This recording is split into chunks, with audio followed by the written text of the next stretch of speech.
Hi there. This is an opening shot in our kitchen, and I'm new at this, so just an experiment in recording. This gives you an idea what our kitchen looks like, looking out towards our porch. And we're going to zoom in on the porch. This is where we spend many a lunch and a dinner. We like to entertain out here too. We enjoy the views, the flowers, the trees, the sky, especially in the fall. As the colors turn, we can look up there and the maples turn a beautiful color. Outside our porch, we have a slope going down with a green area beyond that's a little marshy. We had thought maybe we'd put a pond there, but I don't think that's going to happen. We have a bat box, which we hope we get families of bats in there to eat up the mosquitoes. We don't know if anybody's in there or not yet. We haven't been able to determine that. We've had it up a year. We hope they're out there eating the bugs. Next to the garage, we've got some tomato plants. I've picked all the ripe ones, and we've been eating them. But there's a massive bush here of cherry tomatoes, which we've been enjoying. Behind our porch, we have mums and impatiens, and I really enjoy the flowers. From the back of the porch, we have a series of stepping stones going into the woods to the path. We have 15, one for each grandchild, and we have a 16 stone ready for Sarah Elizabeth. Has to be put in place. We have to flatten them into the ground so that there's a smooth surface to mow over. And then we have, each child has their own stone. And going back, the next thing is the wagon seat. The wagon seat I got at a garage sale, and the lady had moved from California and said it was one of the original Pioneer from wagon trains going west. And this shows our trail going back into the woods. The deer love this trail. We've covered it with barks and chips. We call part of this the Blizzard Trail, swinging to the right, named for my sister and her family that helped us to clear this trail. So this is the Blizzard Trail, going into the woods. You may recognize the purple flower of chives that are growing in my back garden behind the house. I use those for scrambled eggs and other garnishes and flavoring, and this is my backyard garden. It's sparse now because most of the blooms have been picked, but we have roses and iris and peonies and daisies and clematis, delphiniums, all kinds of wonderful things. Here's our salt lick that's been attracting the fawns lately. We've had up to 3 fawns in a doe at one time. And behind it is the meditation trail, goes back into the woods. Here we are along the meditation trail, walking back. We have a dark forest on the left, on the right, excuse me, where we have deep dark pine trees.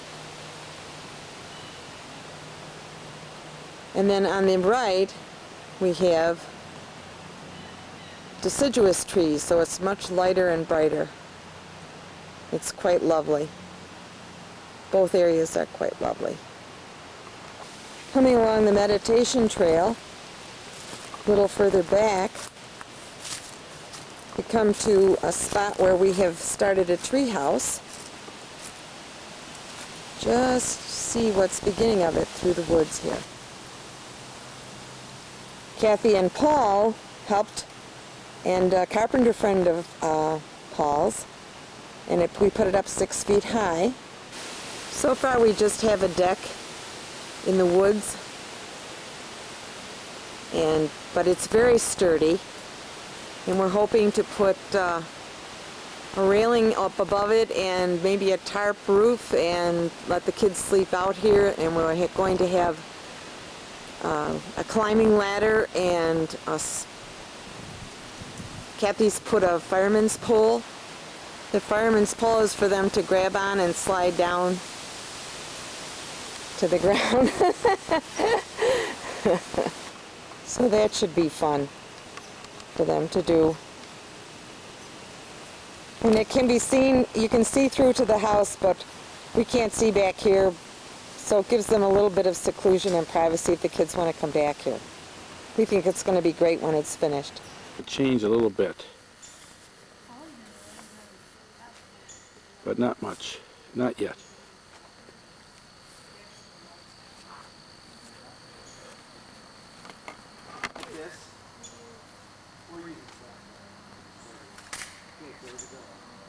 Watch out.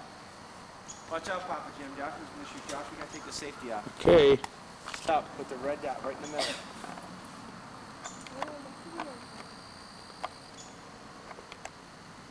Hold it still now. Put the red dot in the middle and squeeze it out. Little boy, Josh. Good. One more, Josh. Little boy, Josh.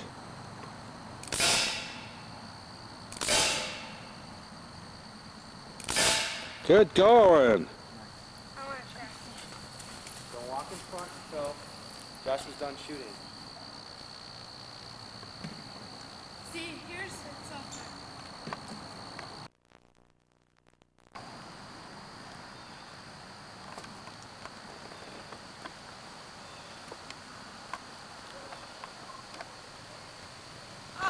Hi, honey. I looked out the window and I wanted to just get a shot of what you're doing here. I dug up some gladiolas, Really? and we'll keep them over the winter in the basement, and then next year we'll plant them again, and they'll bloom beautifully. Let me see how big they are. They're What- not very big. Where were they? In the back? Or weren't they behind the house? There were a couple back there, but these are from the raised bed. There's one down there that's ready to bloom, so I'm going to leave it till the end of the week. Okay, sweetheart. That's very good. I thought I'd get a real shot of you in action, because I feel this might be your last day outside before we leave on our trip, you know? Well, I'll have to pick all the tomatoes at the last minute. Okay. I don't want to overdo this now. I'll see you later, honey. Bye-bye. These are the berries of a flowering crabapple some friends bought for us and we planted, called the Savio tree in their name. And behind it we have a path going from the turnaround in front of the house through the woods between the meadows, we call it. And we'll be going down that trail. First part is grass. We have a nice garden here with Stelladora lilies. They're blooming all summer long. We have some impatiens around the corner here. Very colorful in the shade. And then we have a garden arch that Kathy bought for us.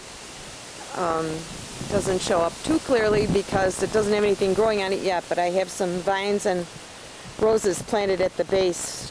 Hopefully will grow up over it and make it really bloom beautifully. This is another trail that the deer love. Trail between the meadows. Have some nice ferns here, rhododendrons, moss, and a bunch of pine holly bushes that we got from Chris and Ed's property in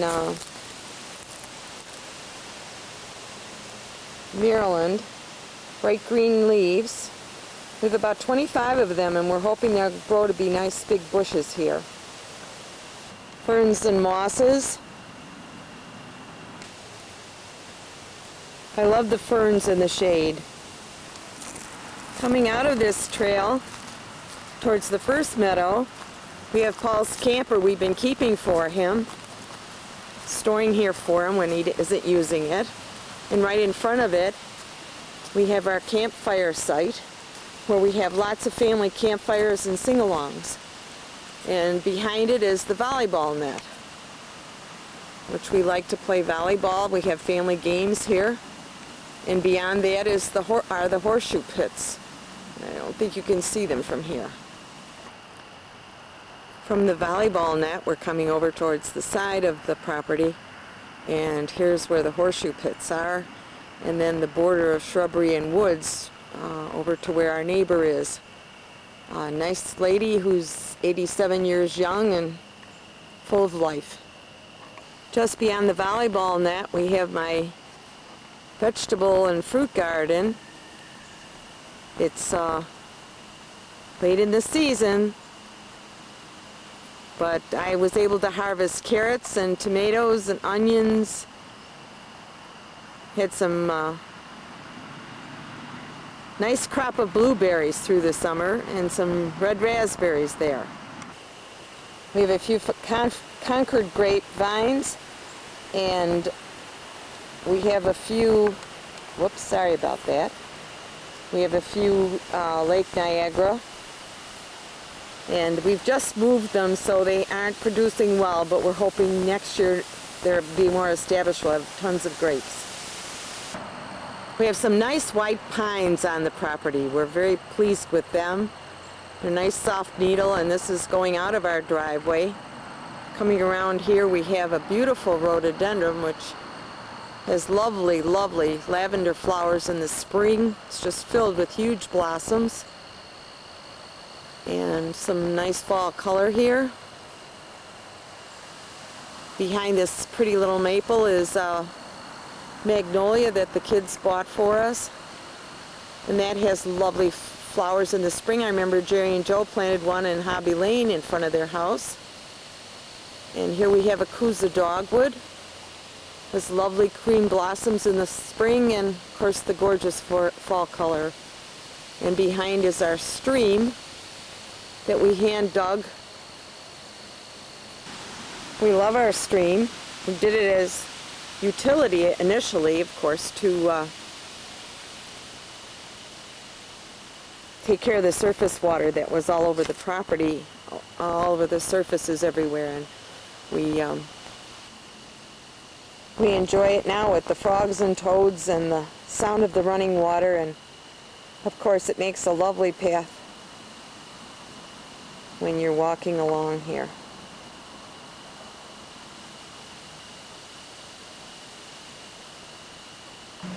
On the driveway side of the volleyball net, we have a collection of huge stones that have been unearthed when they were doing the utility lines, and we've put them there for the kids to climb on and as an attractive setting here. And they're fun to walk on. They're huge slabs. The only thing I can't put in the recording is the smell of the pines, and they do smell good. Here's a few flowers that Kathy got for us. Some mums, which add to our garden pleasure. I wish you could smell the pines, and I hope you can hear the sound of the wind in them from Whispering Pines. From inside our family room now, you can get to see some of the decor. Up here we have Joseph Riffle's violin featured up above the shelf there. And looking out our front door, we have a mirror here that you might remember.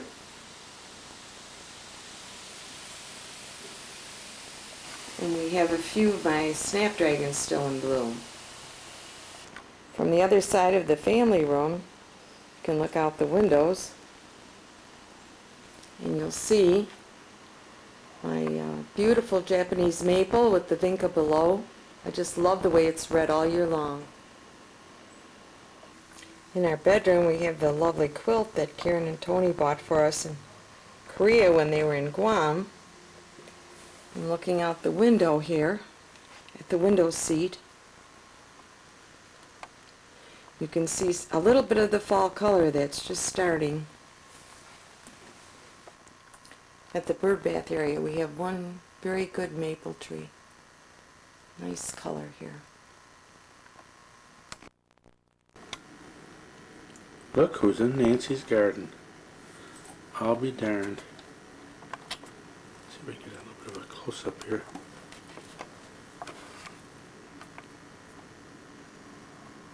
Oh, isn't that pretty? Hey, you're eating all Nancy's flowers here. What's going on here? We just spotted two fawn come from the back. Oh, there's the other one there. See it? Mm-hmm. And then the mother doe went over into the woods. Who's gonna eat the mums? I don't think it's so funny eating all your flowers. I don't know if you can see, I'm shooting this guy right through the screen. I don't think you can see. And if I open the window, there he goes.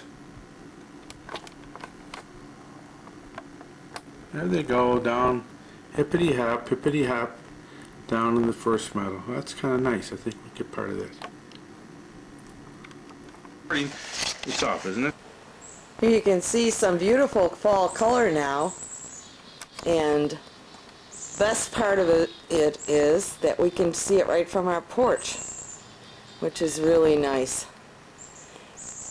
We're just starting to get some of the trees changing. We're going to miss most of them because we'll be gone, of course, out west, but we're going to see some fabulous things out there.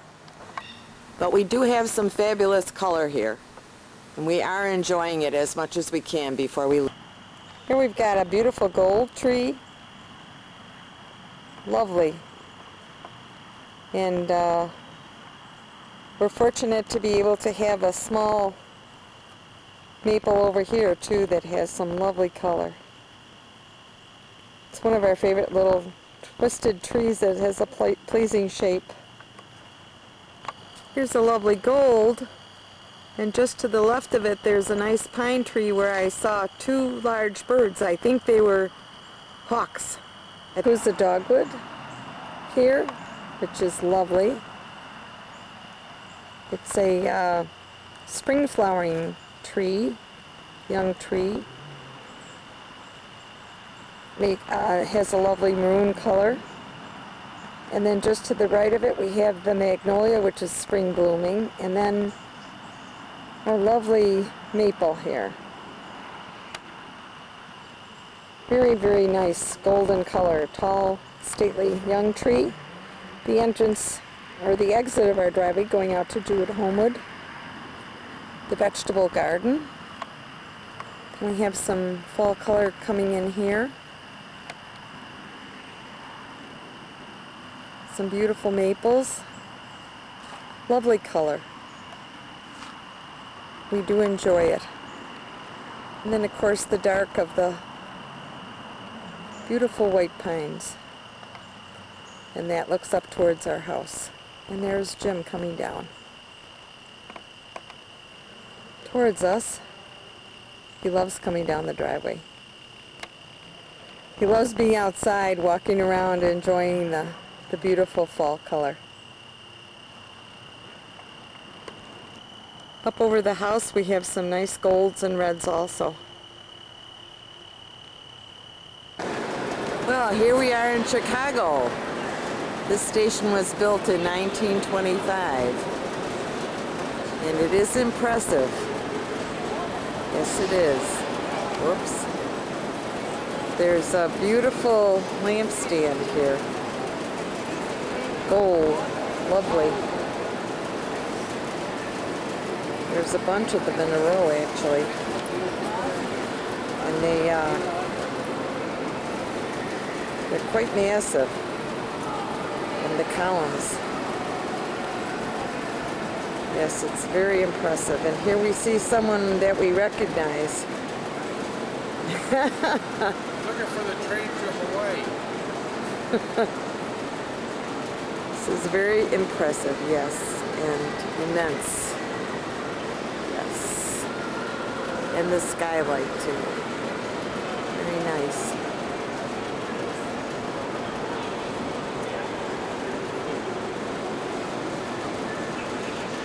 Capitals on the columns.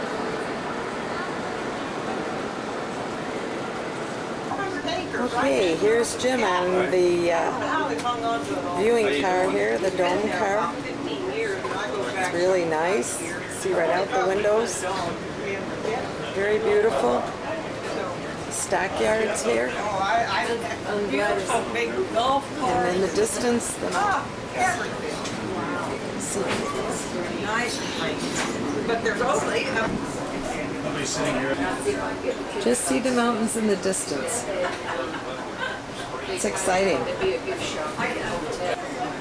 Okay, here we are on the train coming into Denver. I wanted to make note that the time says 11 o'clock, but it's actually 9 o'clock because we're now on mountain time. And here's this good-looking chick here. She seems to be having a good time. Yeah, it's been a great trip. We're real excited about seeing the Rockies. Okay, honey, we'll say goodbye. We're gonna... Just coming into view of downtown Denver here. Well, here we are, coming out of Denver about 10:30 in the morning. Got a nice Grand Marquis here, and we're driving west. And we're excited because we're about to see some mountains. Some of the trees turning gold here, and we are really looking good here. We're looking at the mountains, snow-covered no less. Hey, look at those mountains. Isn't that cool?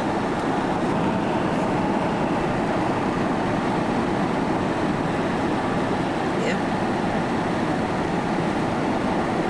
It's gorgeous. Boy, this is gorgeous. This is our first view of the Rockies. Beautiful contrast of darks and lights. Fabulous. Oh, mountains all around. It's just wonderful. Can you imagine what the settlers thought when they saw that? An impenetrable wall. This is a gorgeous spot here. We're coming along and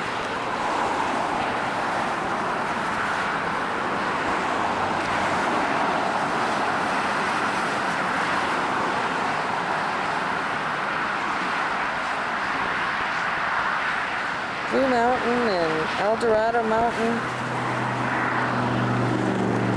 Some snow-capped peaks in the background. Tungsten. And there's Boulder Mountain straight ahead.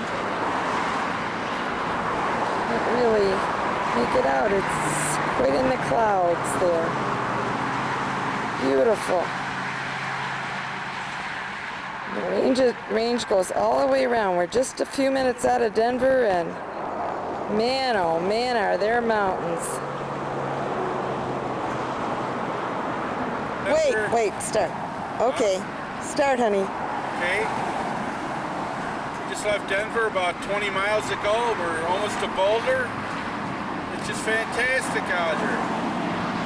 We're having a great time.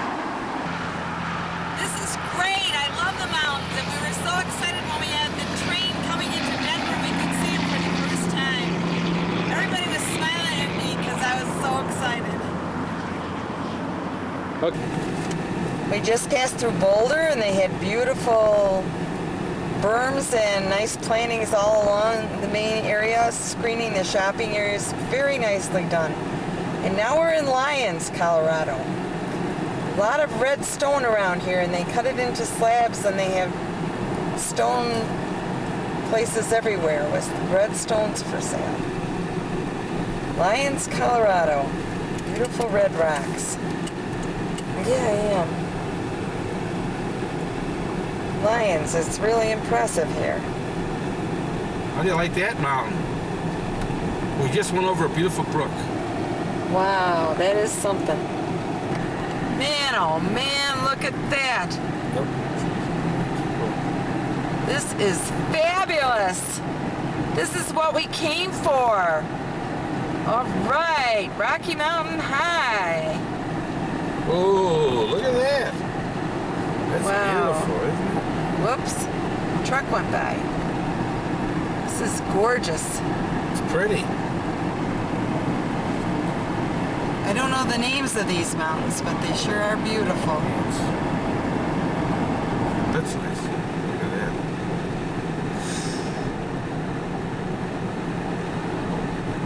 This is gorgeous.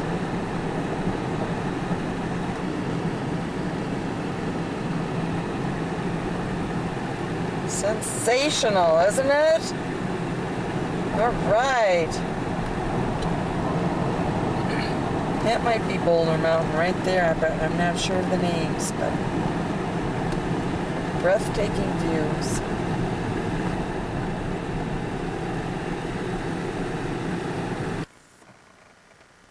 Well, we're on our way from the Quilt House to Rocky Mountain National Park, and we just turned into the street from our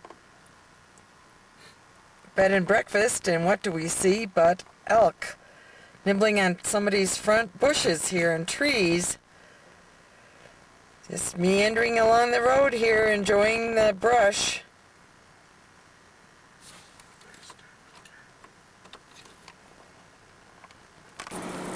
Here we are with the elk right in the front yard, nibbling alongside the road. Amazing. Comes another one behind the fence. They're cleaning up the house. Yeah, they're trimming all the bushes here. We're about to enter Rocky Mountain National Park here. And we're catching sight of some beautiful mountain peaks. And in a little closer, you can see the gold of the aspens amidst the green of the pines. And here we are entering the park. Well, the mountains are beautiful, but here are some of the elk that we've been hoping to see. Let's see if we can find the bull. Look at that rack.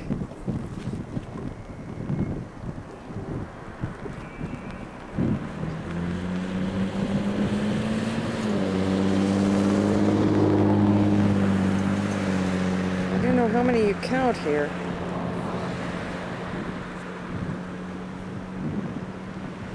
Quite a few in the herd, the harem as they call them.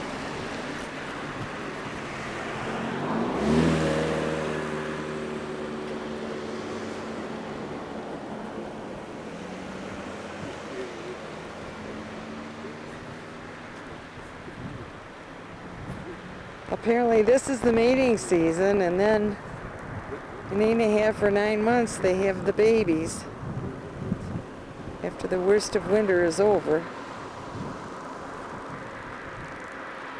Look at that rack.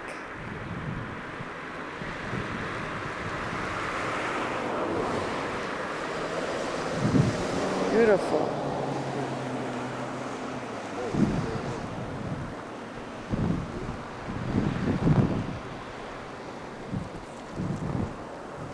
They're matriarchal. Apparently there's a female leader of the pack. Charlie's got something to tell everybody. Charlie? Okay, over in Marine Park, I just seen a bull with 10 cows go up and take a herd of 30 away from another bull, and he ran him off across Marine Park, and then he chased another small bull with only 4-4. But the two bulls both had 6 points, but it was much heavier built antlers and heavier body, and the other one didn't even try to tussle with him. He gave up his 30. Here's some of the beautiful lodgepole pines and the outcroppings of rock. And as we come around the curve,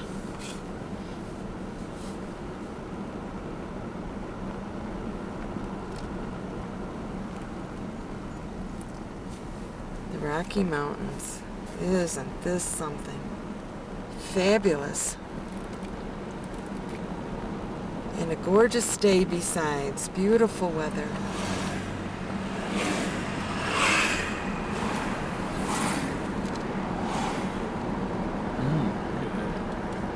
Wow. Fun? Wow. Gold is gorgeous. She's beautiful with the evergreens in the back. Oh, come have a beautiful male here in Moraine Park in Rocky Mountain National Park. We've got some females around him.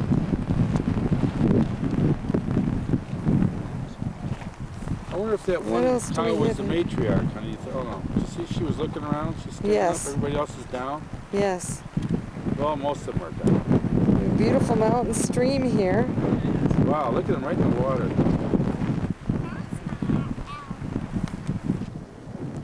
Got some over here grazing. Some just sitting.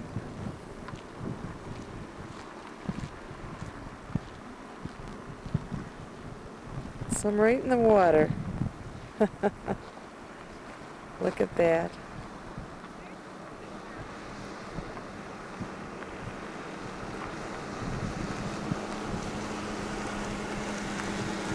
Quite a few more here.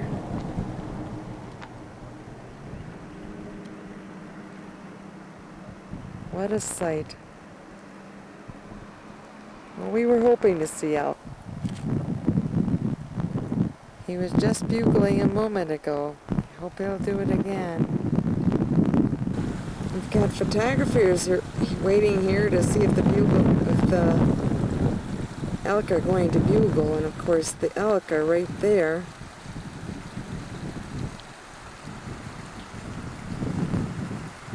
But they're in the grass. It's hard to see them.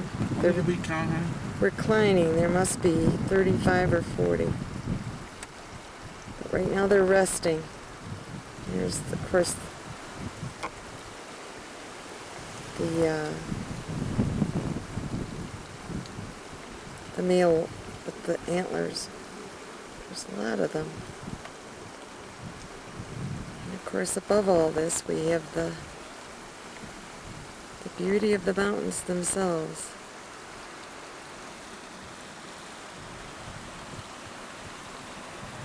Lovely. Beauty everywhere you look. It's fantastic, isn't it? Mountains are incredible.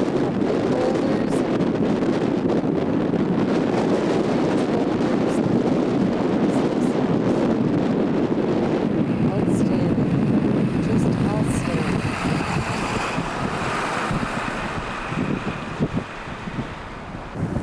We go from the mountains into the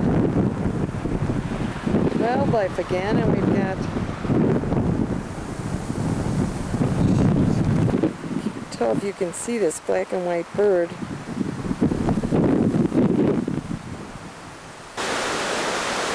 Beautiful scenery here, absolutely gorgeous. The gold of the aspens, and we came across a beautiful mountain stream here, just beautiful.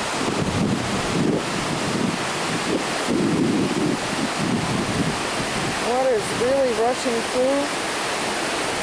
Isn't that a sight to see?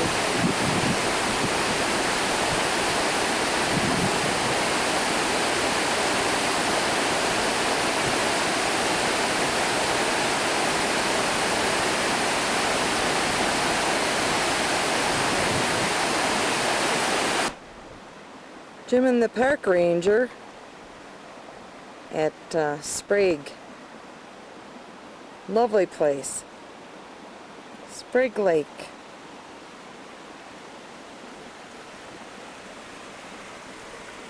National Park.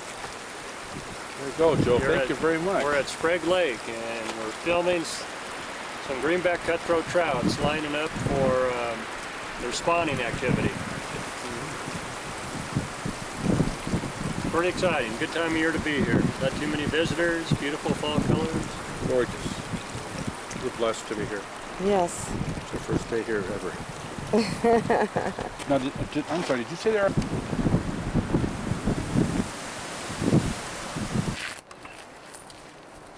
Great, isn't it?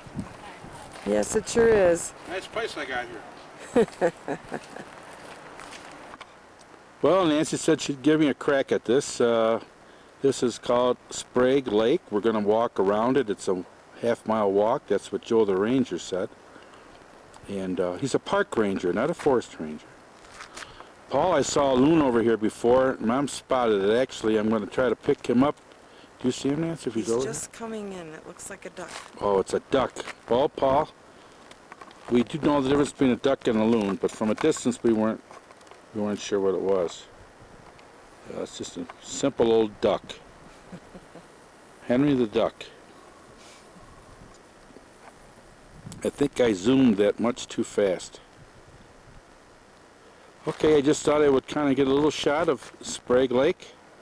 It's around 4:20 in the afternoon. And Rocky Mountain Park. Rocky Mountain Park, as Joe said. And I'm going to zoom back here because there's this lovely lady here. There she is. Are you having a good time, Mrs. Riffle? Look at the duck. Where? He's right here? Yeah. Oh my gosh. He is right here. What's his name? Hey there, buddy. What's your name? It's a she, I believe. She. It's a lone duck. No, we don't have any food. This is what they call the bridge over marshy waters. There's a bridge over marshy waters. Yes, sir. Instead of me. We Okay. can both do it. What have we here? Look at this. We're walking around Sprague Pond, or Sprague Lake. And here we see Mr. and Mrs. Kind of checking things off for the day.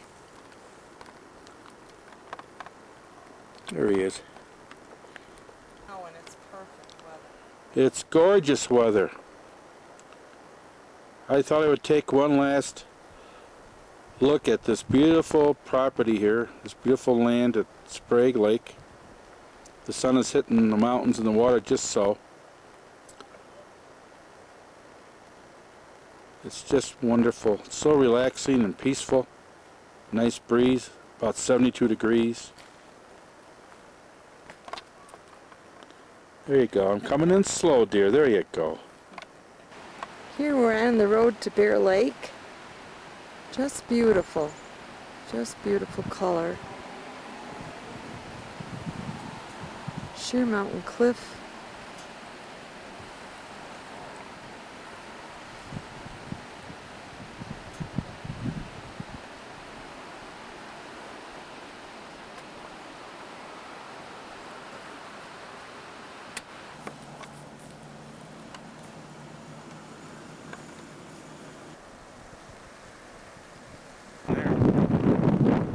Just one beautiful sight after another. Every view we go around, I go, look at that.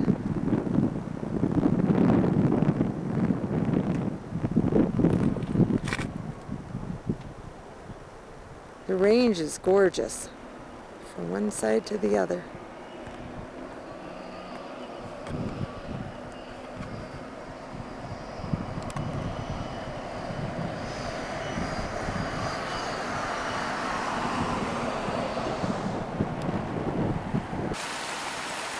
Well, we thought we'd take a little stop here and show you another one of these bulls. He's over here eating.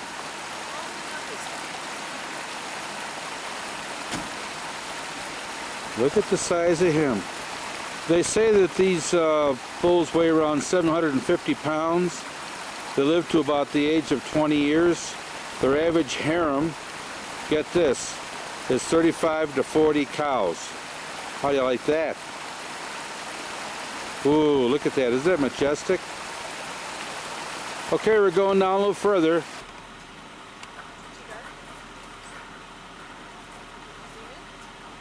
Would you believe these beautiful animals were almost wiped out?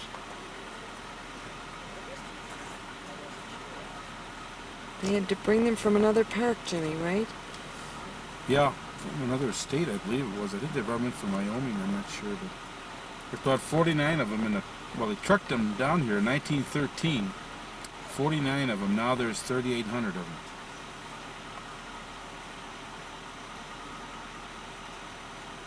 Isn't he majestic, huh? Oh, oh.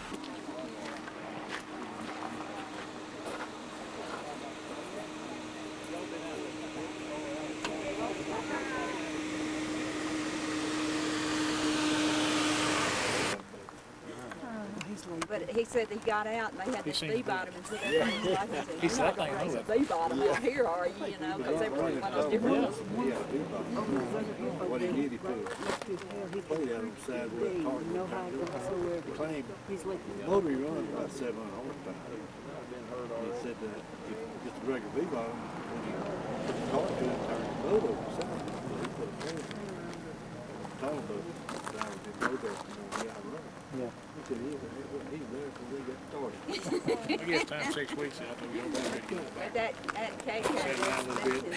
she is the sweetest thing. She works the July Center at St. Eve.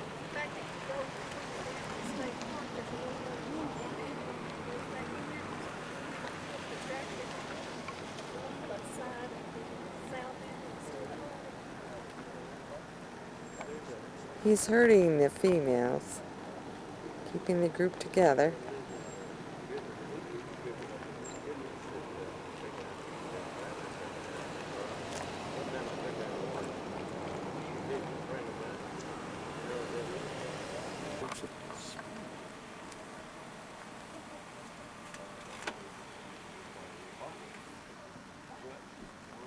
He was just chasing the females. Look at that rack.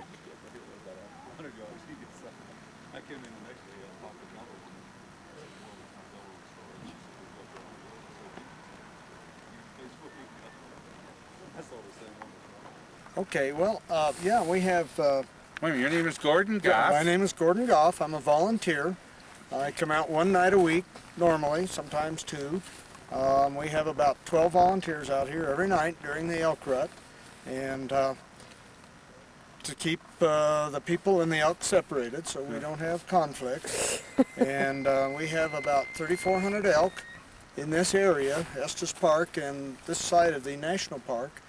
And of that 3,400, only about 1,400 are actually in the national park. The other 2,000 are down in town and valley surrounding the town. The golf course, and the motels, and the lawns, and they raid the bird feeders. Yeah, the rangers today said they caused $20,000 a year damage to the golf course. I believe it. Yeah, they walk on the greens and they tear up trees. And they're not scared by people that much. No, no. In fact, we've got one down by the 9-hole golf course that's been chasing people. Oh.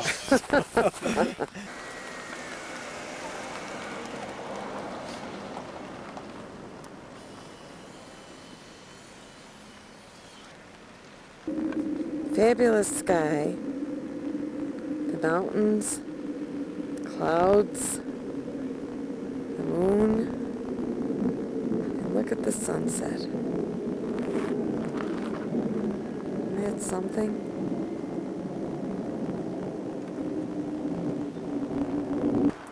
Well, good morning. We're getting ready to leave. It's again, we haven't changed the time. It's around 9 o'clock here.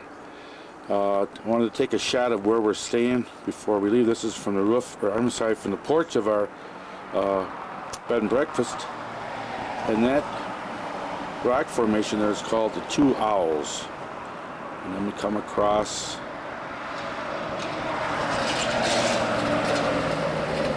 that's called the Needles.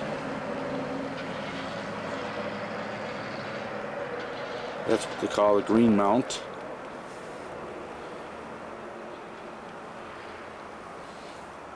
So this is from the porch of our bed and breakfast before we leave. It's a stunning sight to come out in the morning and see this waiting to greet you. Where we're heading today, up in the top, is supposed to be 11,000 feet above sea level, which is a mile higher than Denver. So we're looking forward to that, and we'll be getting back with you soon. Bye-bye. Well, we're getting ready to go into Rocky National Park, Rocky Mountain National Park. I wanted to take one shot here of what greeted us as we reached Rocky Mountain National Park. I hope it's as all inspiring in the video as it is in person. It's early Tuesday morning and we have come to the entrance of Rocky Mountain National Park, and we hope to spend the whole day in the park. And beginning at the beginning here, at the entrance gate, is just spectacular mountain scenery. Out of this world, everything we hope to see. Just wonderful.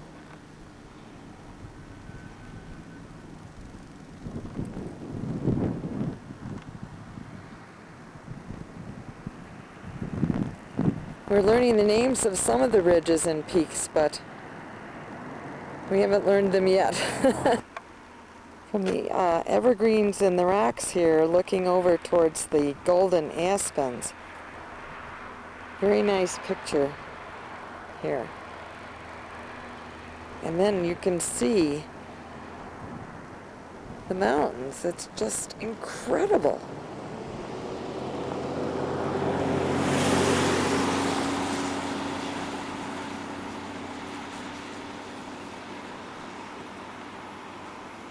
Of course, they had snow here in Estes Park last week, and it melted off. It was an early snow. But the peaks keep the snow because they're so high.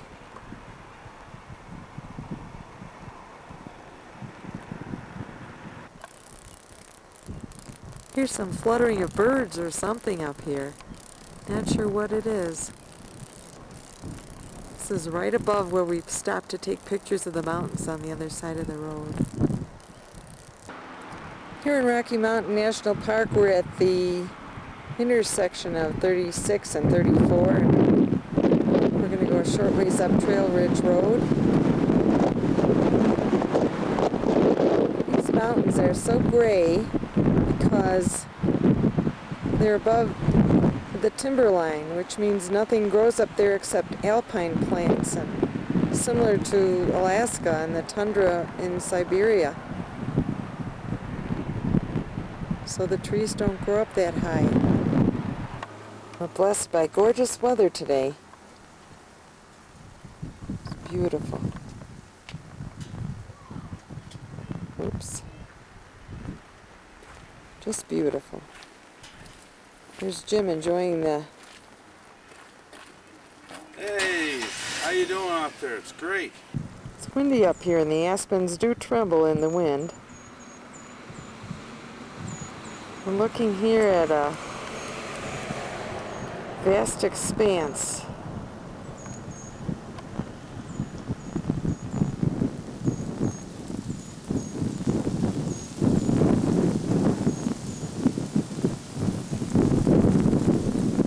Incredible. Awesome.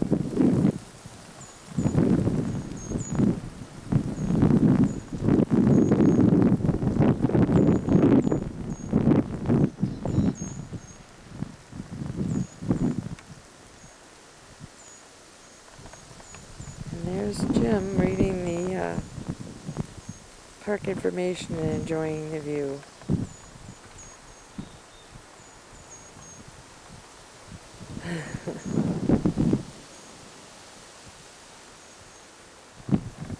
Sharp curves here. This size, can you hear me? Sure. This is a view to which nothing needs to be added. This scenery satisfies my soul. By Isabella Bird in 1879. A Lady's Life in the Rocky Mountains.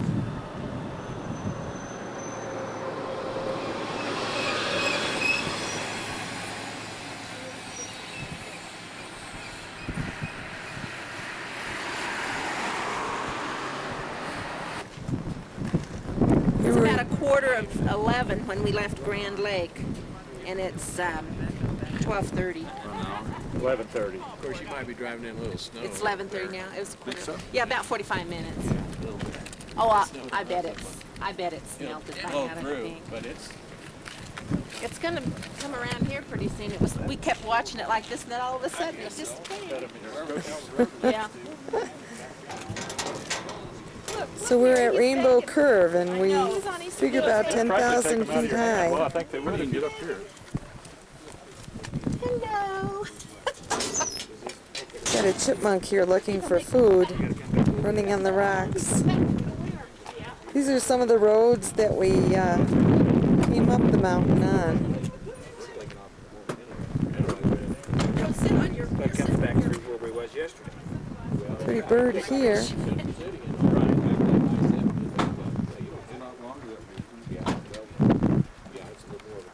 Well, hi, that's Big Horn Mountain straight ahead, and I thought I'd take a sweep. We're getting ready to go down to the lower lands.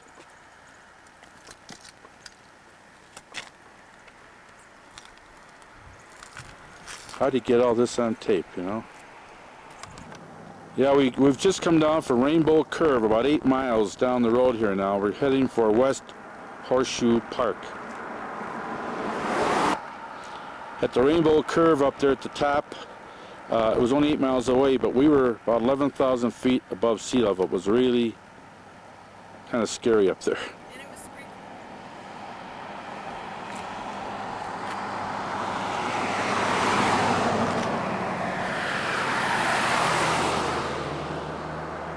Too fast, Jimmy.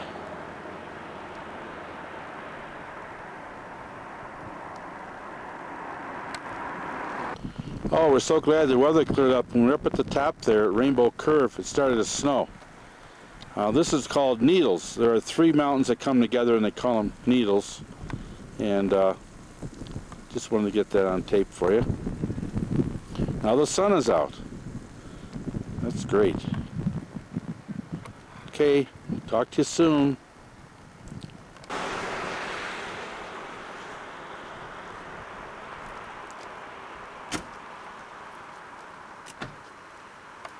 You can see cars down in the valley where we're heading for, Little Horseshoe. And if I swing around back on the other side and up to the mountain, one of the mountains, you can see up at the tip top there, that's where we were on Rainbow Curve. And it was a mixture of snow and rain when we were up there just a few minutes ago, near the top of that mountain. Well, it looks like there's a storm coming in. I thought maybe I could catch part of this, but it's pretty ominous. It's already covering up the mountains. If we had got here about 3 minutes sooner, you would have got a much better picture of this thing. It just started moving in. We got the sun behind us, and this is a rainstorm coming in. Better get out of here. We're coming through on the Fall River Road here and really enjoying the color.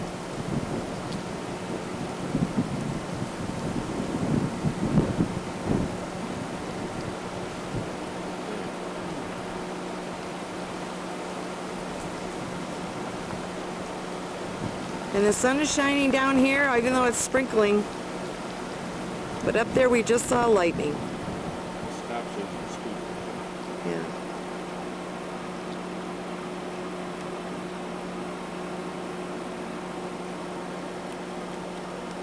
The Old Fall River Road, one way for 9 miles, is a road that Mom and I were originally going to take today, but we found out that it washed out last night from the rain, and they're now working on it. So I'm going to go and see what I can find out about the Old Fall River Road. As you can see, they're working on it today. They've had a grader on the road, and we're trying to picture one lane for 9 miles. I don't know, can you see the rock there?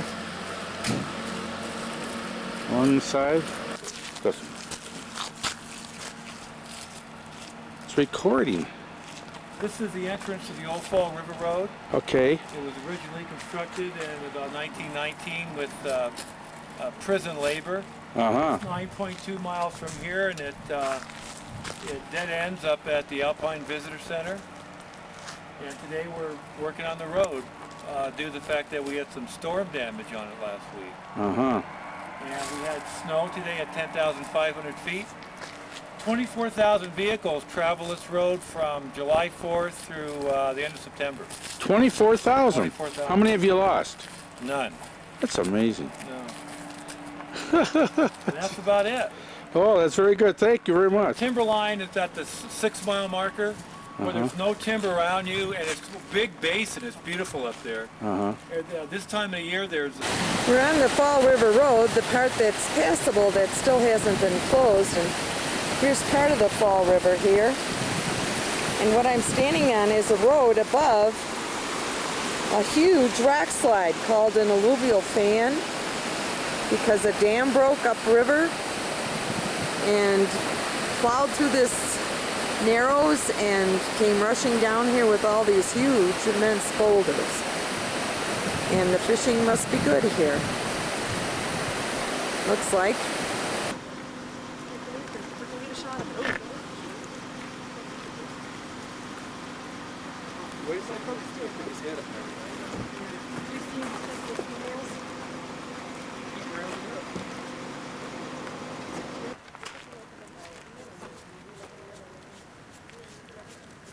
He's a beautiful animal, isn't he? Mm-hmm.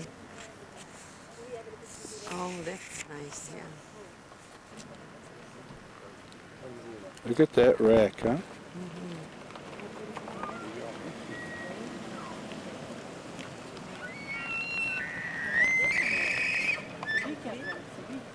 Did you get that Yeah. one? Oh, good, honey. That was fabulous.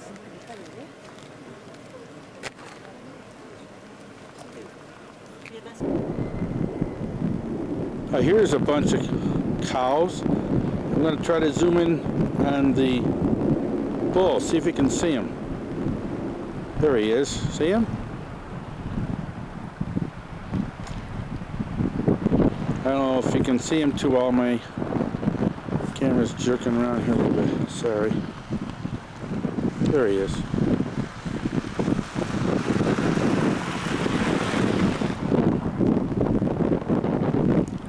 Overlooking his herd, huh? Well, I just spotted a bunch of horseback riders coming through. They're taking a look at the, I want to call them a herd, but it's actually a harem. Let's see, where's the buck? On the other side. There he is. He's coming out to look, see? He's coming to join his herd. They don't want to get between the bull and the herd. Oh boy, look how close those horses are to the bull, huh? Yep.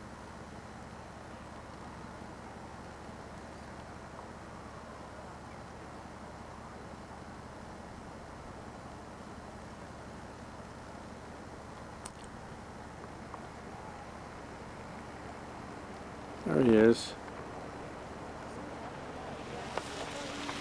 Pretty nonchalant, I'd say.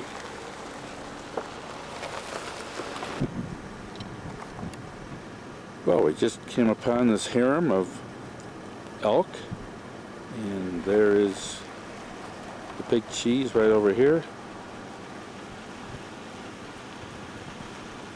Leisurely overlooking his harem. He's not booting at me, I hope. Hi there, Buster, how you doing? Actually, it's about 4 o'clock here in the afternoon at Rocky Mountain National Park. And Nancy and I have been driving around, checking everything out, and we just came upon this harem. And that guy over there is called a bull. And as we said earlier, they run about 750 pounds, I guess is what we've been told. We've had a fantastic day here at Rocky Mountain National Park, and we'll be heading out tomorrow morning for Dinosaur Valley and Flaming Gorge.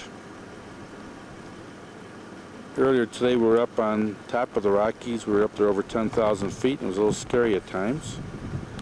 But tomorrow we're going to go all the way over the top and down the other side. 35 miles. Okay.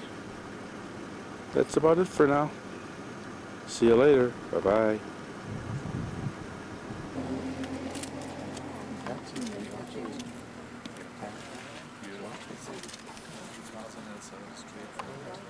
This guy is looking at us. He's trying to figure out who we are, I think. Now, the reason I stopped here is because he's kind of got his eye on this herd over here. And, of course, there's a bull over here somewhere. Well, he's right now browsing. There he is. He's waiting for the temperature to drop a little bit because primarily Little certain competition. factors determine bugling, mainly air temperature, because he's got a heck of a sinus cap. This bull just came over and kind of confronted the one that I was just taking a picture of. Whereupon the one I was taking a picture of just came past me and crossed the road. So this guy right here kind of scared the other guy away. Came over and gave him like a dirty look. He didn't get too close, I don't but think he he looked at likes him. it for one thing.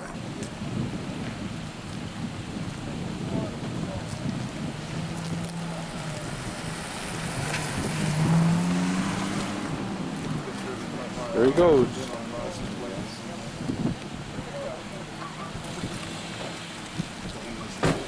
It's a big hunk of meat there.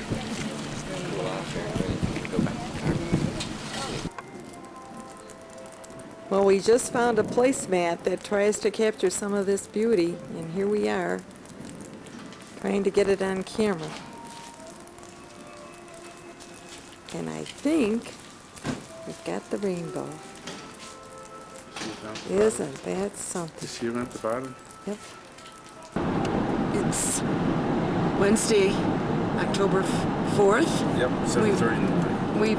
It's 7:30 in the morning. We just left the quilt house, and we just are just amazed at the beauty of the mountains here. We're on our way across Colorado this morning, heading for Dinosaur National Mine. This is called Long's Peak. Oops. And it looks like it has 3 high abutments. Wonderful.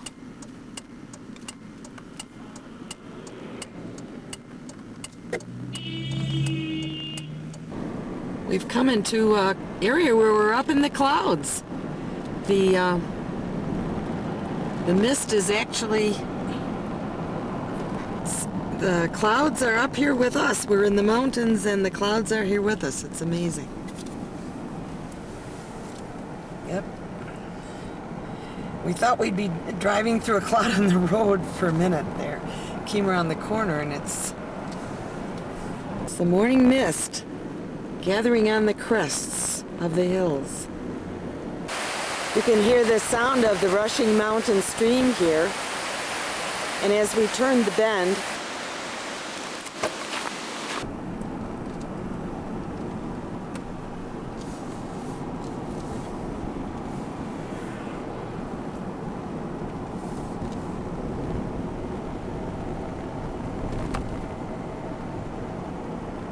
we've just passed through Boulder and Golden, 2 cities in Colorado, and now we're coming along Route 6.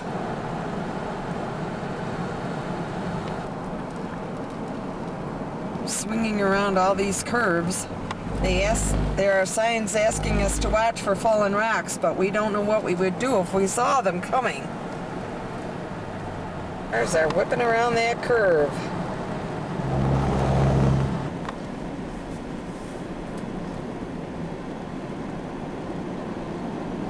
Ooh, look at the river. That's what I'm shooting.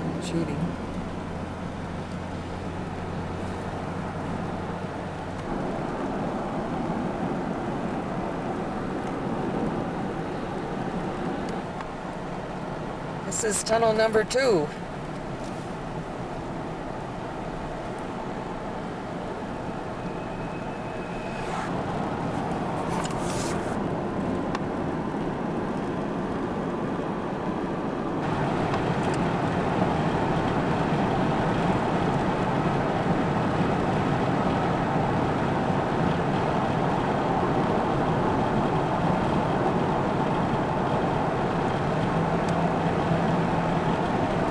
This mountain looks like it has 2 arms coming out on the armrests to either side, like Lincoln and the Lincoln Memorial. Here we have one with a sharp point. Not too many like that.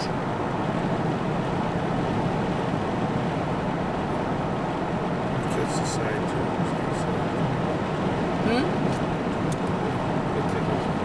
Looks like a pyramid, doesn't it? Yeah, it does.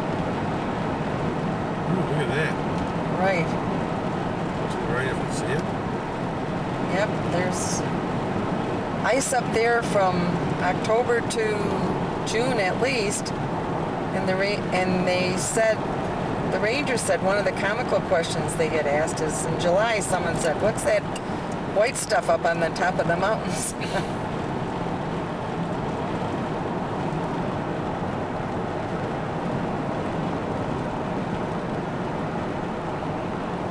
Another silly question they asked the ranger was, what time of year do the elk turn back to deer? I'm sure we're coming to the Continental Divide with all these snow tops. Highest point in the country. Of course, this is a ski area. We're not that far from Vail and Aspen in Colorado. We just saw some ski lifts.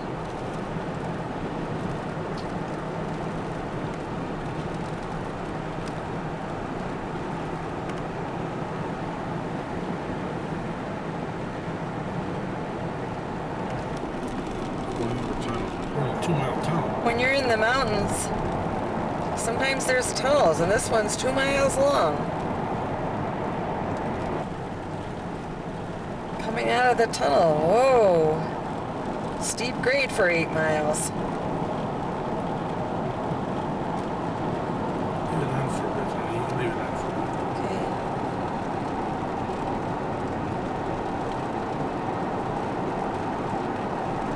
Straight ahead. Wow.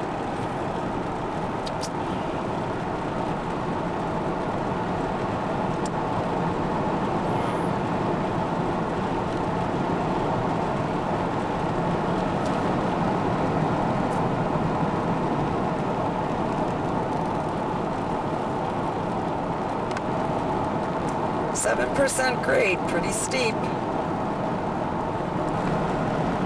Runaway truck ramp here. This is very steep.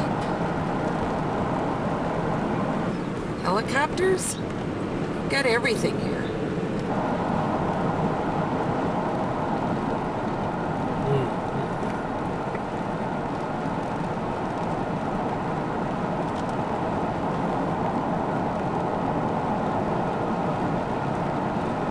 You have to wonder how the trucks make it. I know, the trucks are really straining to get up here.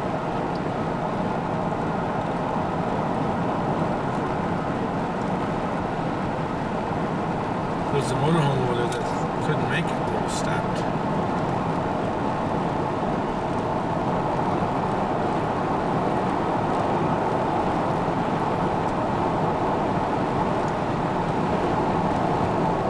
This is the runaway truck ramp right ahead. They go uphill to stop them if they don't have brakes. Look at that. Yeah, that's pretty steep, but that'll slow them down.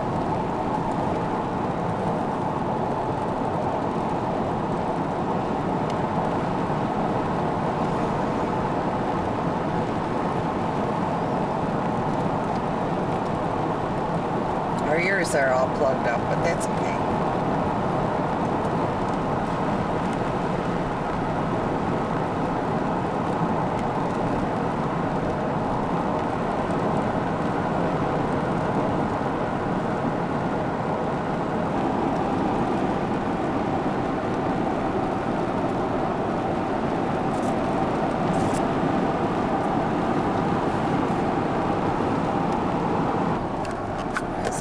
Kremling. We're joining Route 40 here, going west, and this is a funny old flat front building. Village Smithy. That looks old. Here's an antique place with a sled on the front roof. Colorado log furniture and antiques. Well, we're now entering Steamboat Springs, about 6,900 feet above sea level. We're heading north. Steamboat Springs. world famous metropolis. A lot of new construction here, a lot of new buildings going up. It's pretty interesting. Lots of color here. Steamboat Springs. King standby. We're outside of Steamboat Springs and we're heading towards Craig in the middle of Colorado, and we see this wonderful display of sheep everywhere. Look at those sheep. I lost them all. Oh, it's a car coming.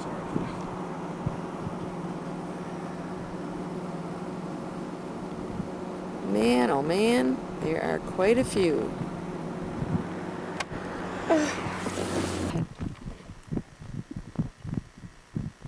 We've got these huge sloping rocks, very light color, and behind them, these deep, deep red mountain ridge back there. Go, Jimmy. No, I mean, say what we're doing. Well, we're 20 miles before Dinosaur National Park, and we just decided to pull off the road here for a minute. These mountains remind me a little bit of Monument Valley with the old John Wayne movies.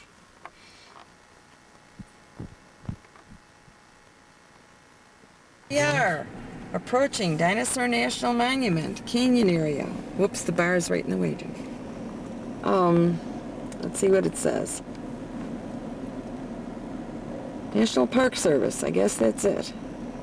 Entrance. This has been a barren land here. Very barren coming down. Right here, dude. Maybe there's a dinosaur in that mound. We've come across quite a barren land here to the Dinosaur National Monument. This is the entranceway. Here's the surrounding area of where the dinosaurs were. Really interesting formation.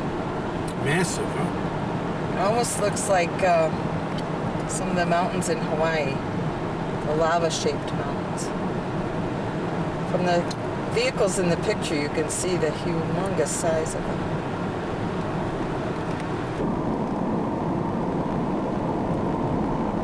Now we're in Utah, of course, so it's a little bit different mountains.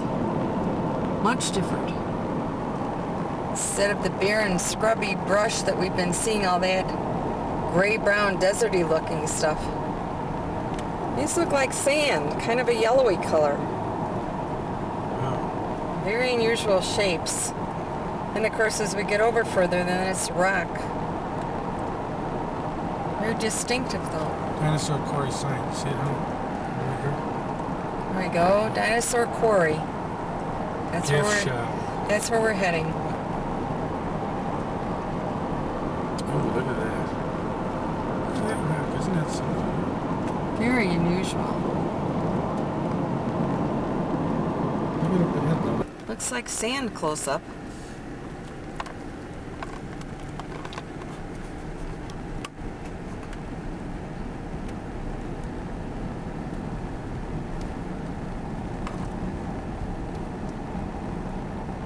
They're rebuilding the road where it washed out, water rushing down this gully. We're now entering the park. Our Golden Age passport served us well. And some weird looking rocks there. Close in on both sides here. Get out. It's up to you. But this doesn't look like dinosaur rocks. I don't know what does. Well, it took us 8 hours to get here, but we got half an hour to explore the fossils. Kind of a neat building here.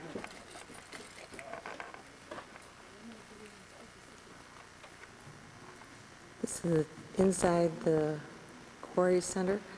These are the actual bones. There's a whole wall of them.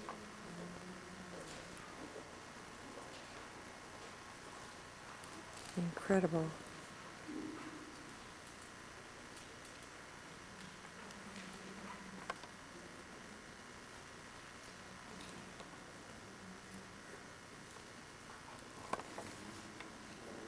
On this wall there's So many, it's hard to know which to focus on.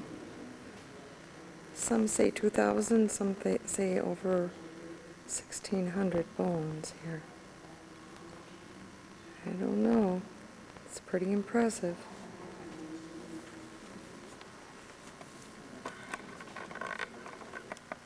Okay, honey. What's that? It's really tall. Big bones. Camarasaurus, the most perfect skeleton of a sauropod dinosaur which has ever been discovered. 1925. The original specimen is on display at the Carnegie Museum in Pittsburgh, Pennsylvania. This replica was made in 1986 for this exhibit. Thank you, Professor. Look at the tail. Wow. I'll shoot it again here. Enormous. Looks like one of my dead relatives. Go ahead. The sauropods. Over the years, ideas have changed about how these animals lived. These stout legs and long necks are recognized as an adaptation for browsing giraffe, like in tall trees. Well, we're at the foot of the rock face that's open here, exposing all the dinosaur bones. But it's a tall one, and there's so many here.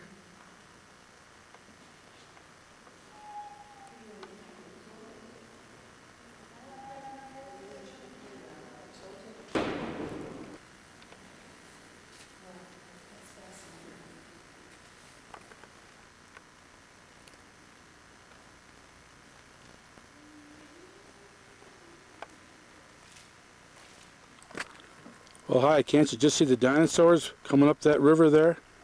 We're getting ready to leave here, and I thought we'd come out and take one last look at this unbelievable site where dinosaurs hung out. I'm going to try to get a shot of Nancy. Where is she? There she is. Having fun, honey? Yeah. Great. Beautiful rock formations here. This is where the dinosaurs used to play, they say.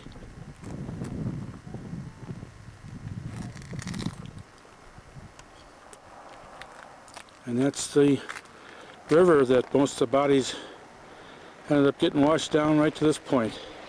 They started mining here in 1909. Okay, see you later. Bye-bye. Beautiful. Beautiful, absolutely beautiful.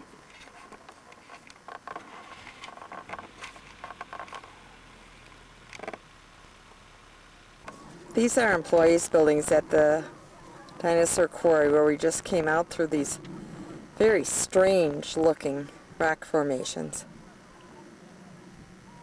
And we're catching the westerly sun shining on the face of them, so we thought we'd get this close-up of what they look like.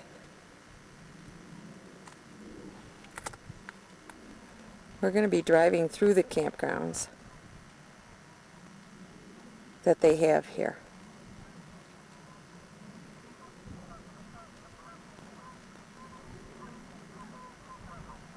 You can hear birds on the Green River behind me.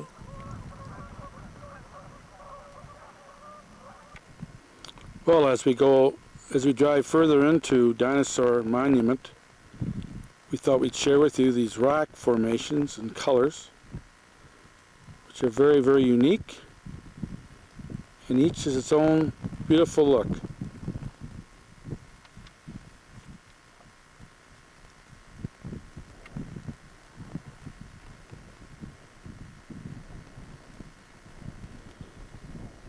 Now, can't you just picture the dinosaurs playing on these rocks? We're having a great time today, and we just thought we'd share it with you. Right now it's about a little after 4:30 in the afternoon on October the 4th. See you soon. Well, here we are. We're still in Dinosaur Canyon. And this is the Green River coming through, and this is where the dinosaurs used to play, I guess, is what they tell us.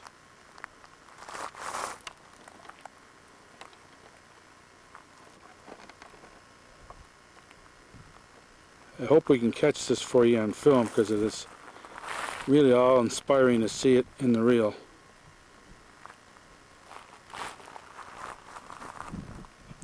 And who is this over here? Who is this? Hi, Nance. How do you like what you see? And can you turn so I can see you? There you are. Amazing. Amazing, it sure is. Prehistoric rock formations.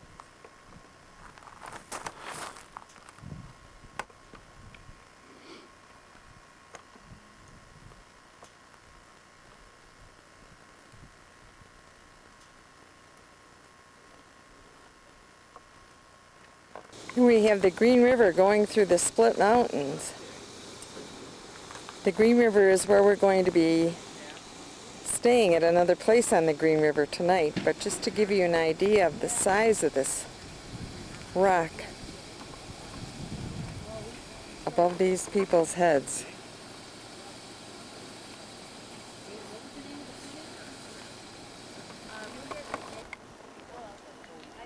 The size of this is so huge, it's not possible to shoot it. This is a straight cliff wall of rock up above their heads of an immense size. And this quiet, placid Green River down below. Pretty cool.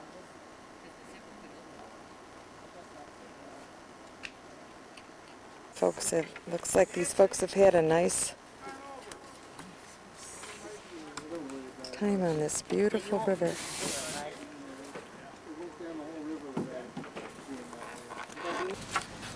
Situated. Yeah, we 15 of us. We had 6 rafts, 3 kayaks, and a float boat. And put in up at the gates of Lador. And ran it. This is a pretty commonly run piece of the river. You have to get a permit for it. We have a trip leader and a permit holder, and it's all very organized. all these people do it a lot, whenever they can. And we've had, of course, excellent food. We carry everything in and everything out. So there's garbage and waste facilities here. The weather was very nice, a little chilly last night. Good sleeping weather. Oh, that's just great. The old guy on the trip had a fever. We had to take it easy, couldn't do any kitchen duty. Had to go to bed as soon as we got to where we were going to camp. And it's been a fun trip. Any Thanks. questions? What's that? Thanks. We just want to ask, is it on? Yes. We just want to ask you about whitewater. You got very much whitewater on this Yeah, 4-day trip? Yeah, this last section supposedly is the steepest part of the Green River. I just read the river guide to tell you that it drops 20 feet per mile. Wow. But now the water is down this year, you say? Yeah, from it's other low years? water. So when it's real high, that would be that much faster over there, wouldn't It's faster, but the rocks are further. it? Okay. Here's the raft that they used, one of their pieces of equipment. And it takes lots of gear here. Lots of gear.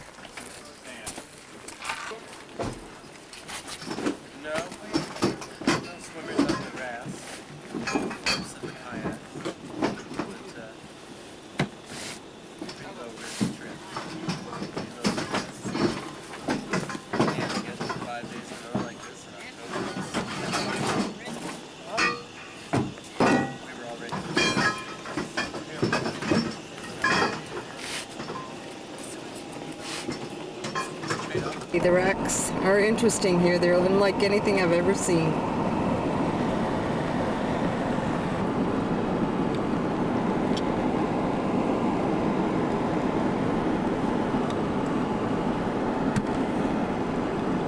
We're on an incline going higher and higher. It's 5 to 7. I don't think any place ever looked this good to me in a long time. We just got here. We drove about 45 miles over roads that you can't imagine, and we went, we didn't know if we were going to get here before dark, so we just found this place. The sun's down behind the mountains. It's great. We're looking forward to it. There's a little lake out there, and there's people out there in their canoes. And we're going to go in and get our cabin. And the ducks are coming to greet us, hoping Oh, we man. have something to give them. Yeah, sure. This place looks like paradise right now. Civilization. The sun has gone down behind the mountains and the dark is coming in soon, but we're so glad we're here. After a hearty breakfast, we're off to the canyon rim. This is in Flaming Gorge, and we're looking forward to seeing the site. We're at the canyon rim of Flaming Gorge, and we're about to take the trail into the woods and up over the edge there.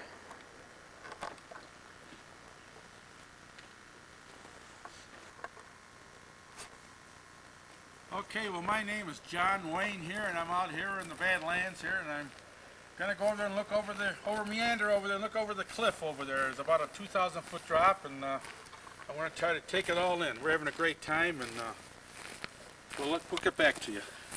I think we can't report in here, at least we can see. Go ahead.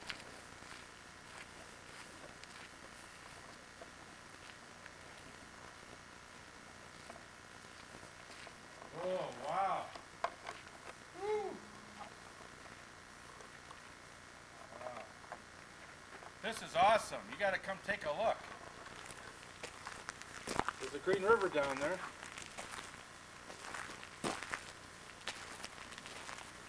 So those canoers we talked to had come right through here. Doesn't it look beautiful down there? Oh, man. Over to this side, honey. I think you can see pretty good.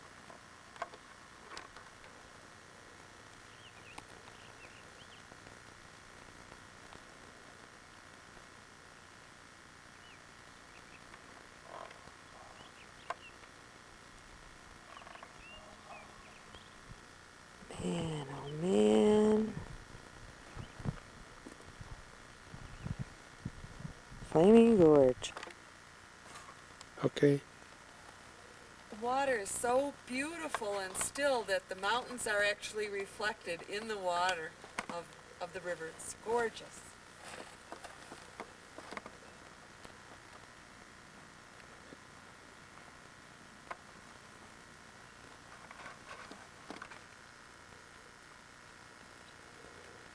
Hi, honey. How you doing? We just met a young man from Massachusetts, touring out west. Don't get too close to the edge there, dear. I'm going to try to sweep this canyon.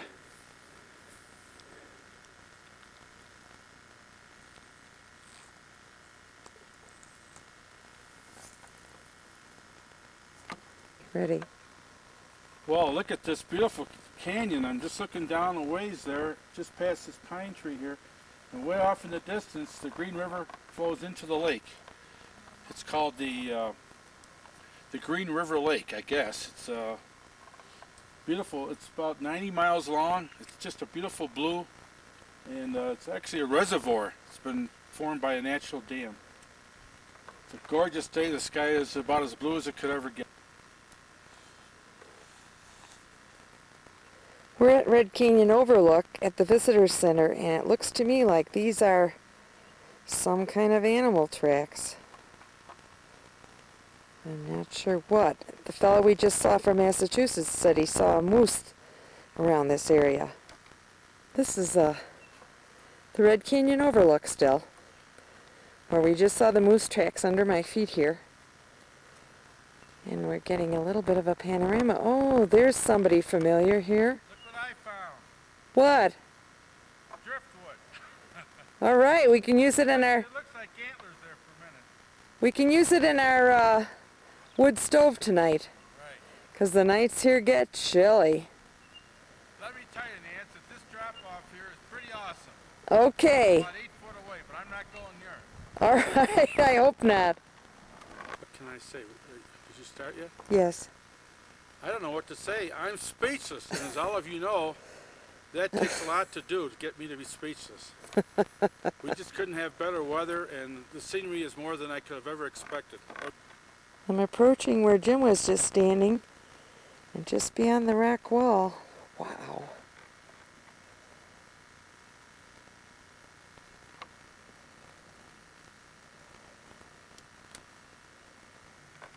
Got some sort of a pleasure boat down here. Right in the river. Go. William Ashley, fur trader and explorer, descended the Green River through the Red Canyon on May the 3rd, 1825, seeking a route to the Gulf of Mexico. Indians, explorers, mountain men, hunters, trappers and outlaws, stockmen and ranchers have given the canyons and valleys a colorful history. This area became part of the National Forest System by an executive order signed by President Theodore Roosevelt on July the 1st, 1908.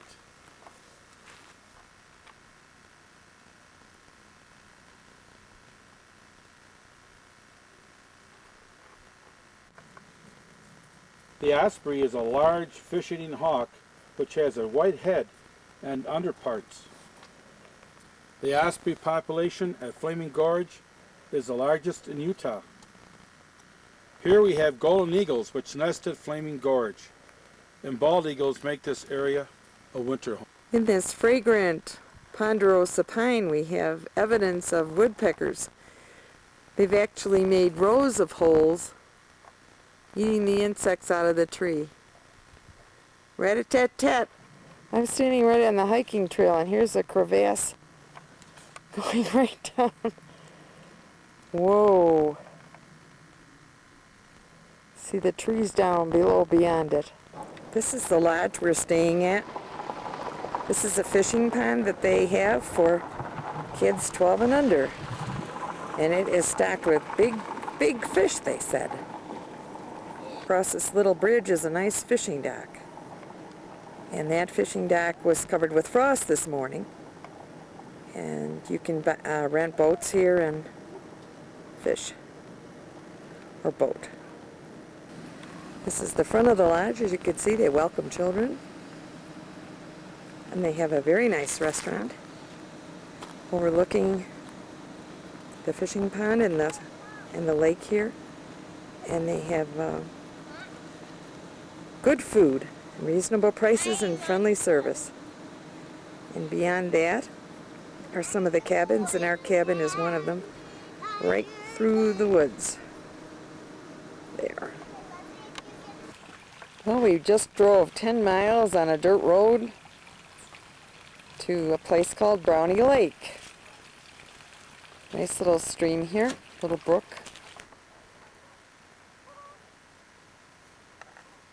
Go. Well, howdy. This is Brownie Lake. Driven over about 10 miles of dirt road to get here. A young man we met earlier this morning was here earlier this morning and was startled by a moose and her baby right down by the water here. So we thought we'd come over and take a look. And so we're at Brownie Lake and having a great time.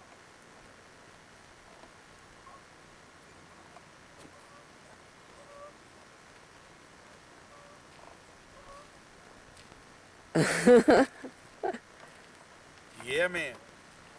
Say you're going to talk to the fisherman. Yeah, I'm going to go down and talk to this fisherman and see how things are going, what he's fishing for, and if he's had any bites.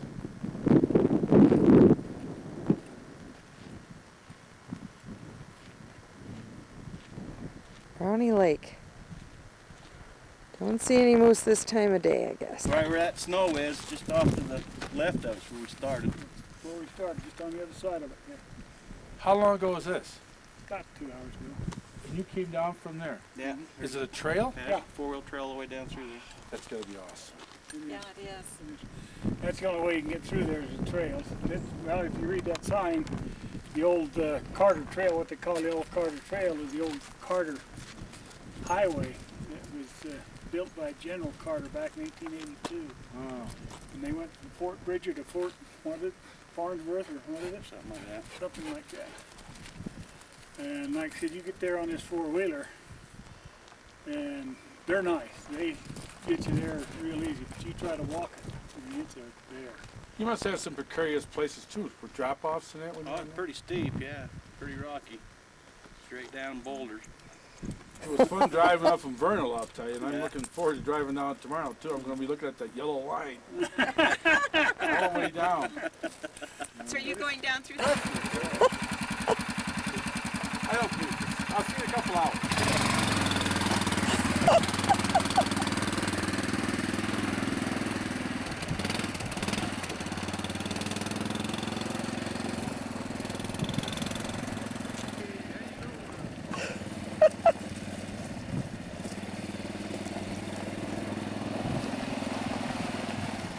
You ready to go up over the mountains? What do you think of that?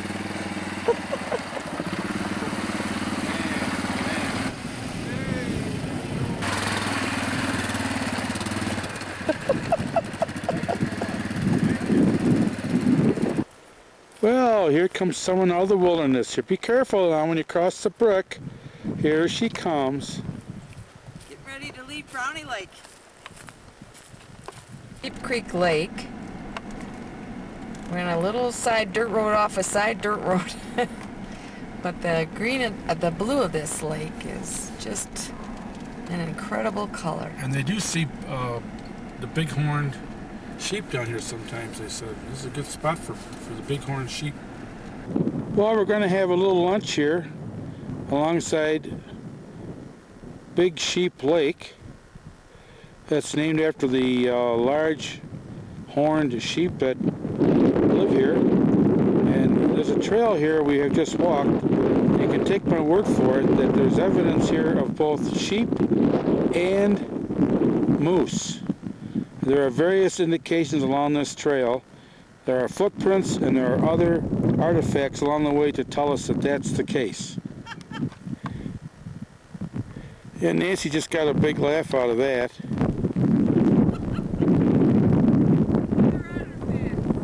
There it is. There's the artifact I'm looking for. That's from a moose. That's what they call a moose pie. And now as we look closer, we'll see that this is a footprint of a moose. And further up ahead here, there are distinguished footprints of bighorn sheep.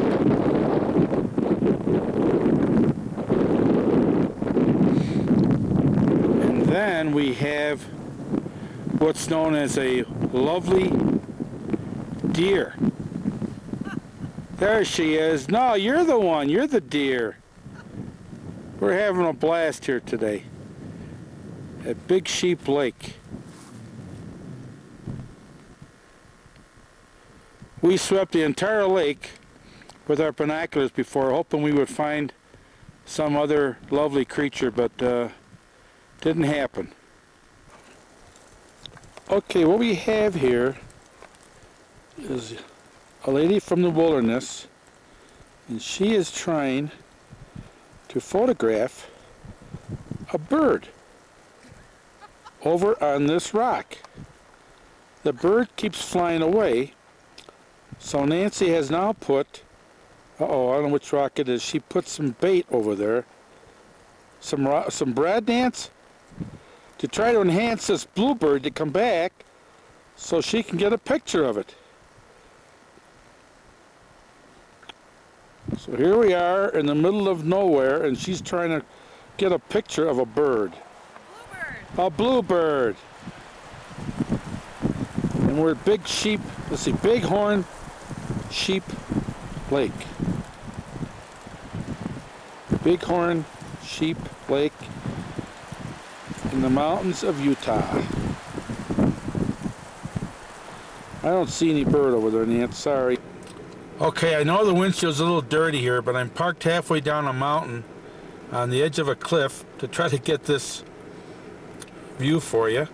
Nancy's in the back seat here, sitting right behind me. You want to tell us about it, Nance? What do you think, honey? It's wonderful. I got one eye through here, through the viewfinder, and one eye on the rear view mirror. We're driving down Sheep Creek geological loop, and I'm going to just show you where we're coming down to the road here. The road is sheer, and there looks like there's nothing ahead. That's where we're going. These roads are something. You see the curve ahead and there's nothing there. Makes my stomach jump, but that's okay. Are we having fun yet?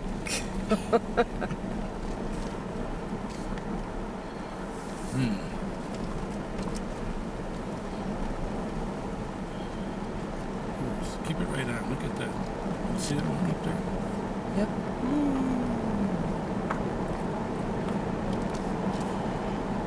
Look at those rocks up there. Did you get them, honey? Yeah, it's hard to Man. capture everything. The colors are spectacular. Okay, Jim, keep your eyes on the road. As you can see, it's a sheer drop on the other side, no reeling. Gee, I never knew I knew how to ski.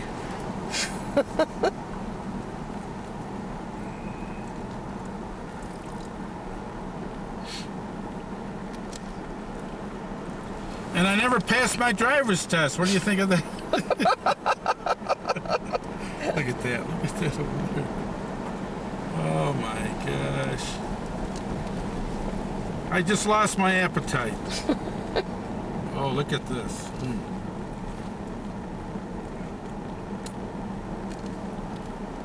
I think this is where the woman went off in the Mustang. Remember I told you about Corvette. that? Oh, Corvette. She went right off the side here. Yeah. Oh, wow. Oh, look at this mountain. Look at this. Isn't that amazing? Yeah, It's awesome. it is.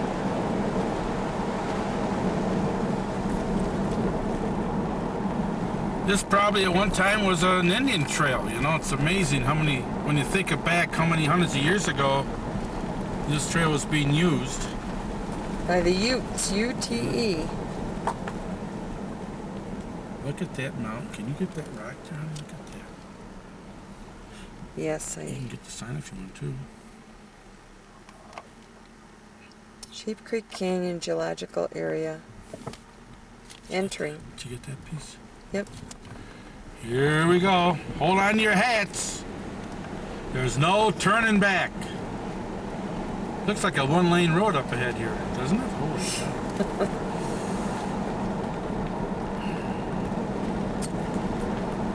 Oh, wow. 10 miles an hour, they don't have to tell me. Look at that rock. Okay.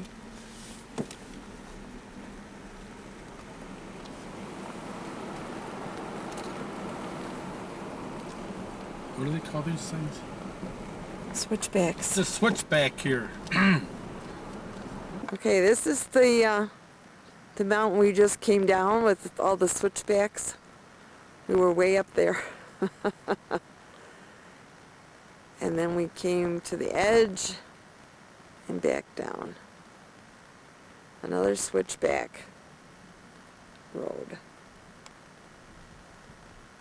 And behind me, This is called the Palisades.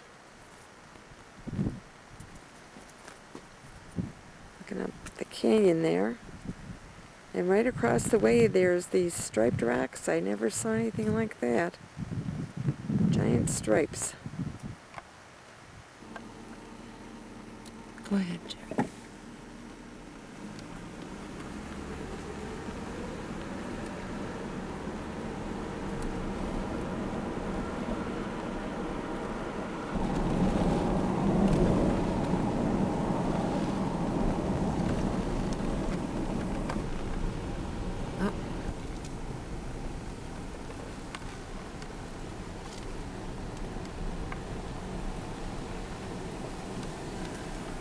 Look at that on the left. Holy cow.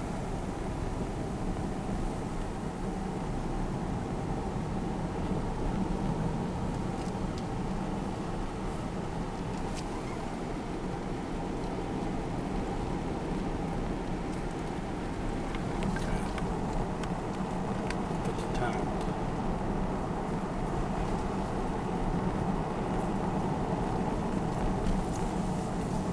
Look at that. Can you see it? Yep.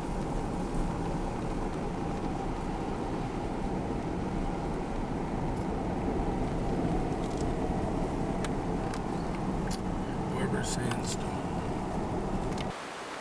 We're at the bottom of Sheep's Creek Canyon in these formations. There's a cave up there. But the formations here are just out of this world. They're so high, I'm stretching my neck way up to try to capture them. They're sheer up from the road. Just sheer face. Unbelievable. We have a friend here in the road. And two on the left. You see them too? Is that a bighorn sheep? No. It's got some kind of antlers on it. And two feeding at the side of the road. They're not too bashful. Sheep, honey. Looks like sheep. Ma and Pa and the baby, looks like.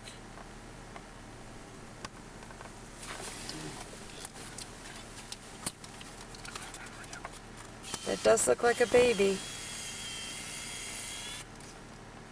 Oh my, this is exciting.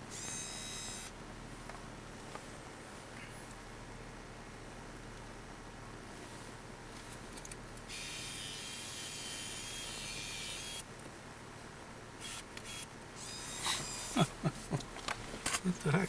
How I about don't know that? if it's sheep or... It looks like sheep to me. Well, what else would they be, honey? I don't know. Pretty tame.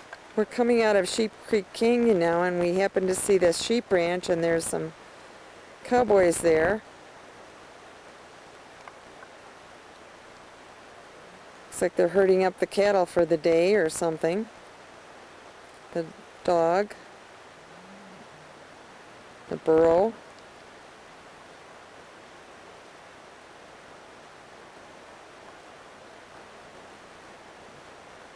Some setting for a ranch, huh?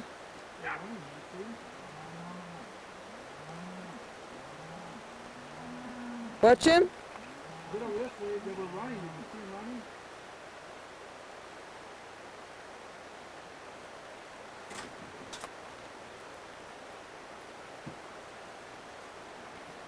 Babies there too. Honey, if you get over here, you see the burro in there, or donkey, whatever it is? Yeah, I saw it.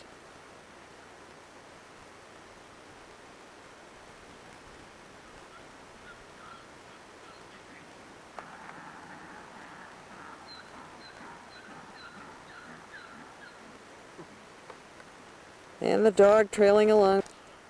Well, we just came around the corner and spotted, this is called Navajo Cliffs.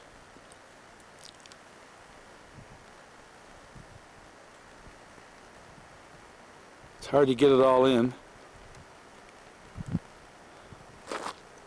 And now this is, believe it or not, Manila Pass. We're not going to be going in that direction. That's the pass towards Manila. And I don't mean the Philippines either. We're going to be taking this road over here where the trailer's going. That's our car. We're going to be heading back towards Flaming Gorge campsite. In fact, it's Red Canyon campsite.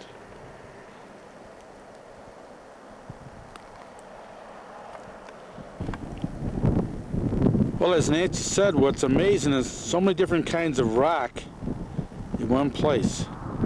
Now there's the Green River, and I wanted to zoom in a little bit on this, I guess they call them butts, B-U-T-T-E-S. It's a beautiful, vibrant color, red.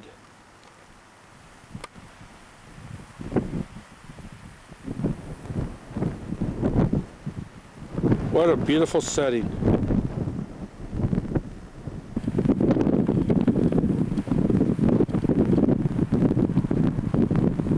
I am way up at the top of a mountain overlook. I'm somewhere around 8,000 feet up. It's very windy up here. We just pulled off to take a look. There's no way I can get all this.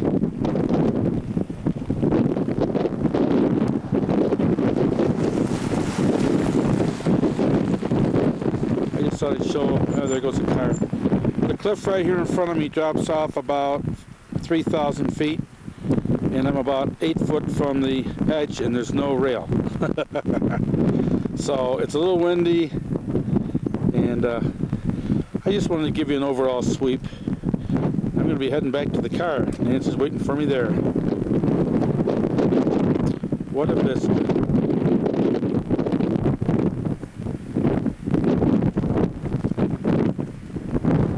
As far as the eye can see.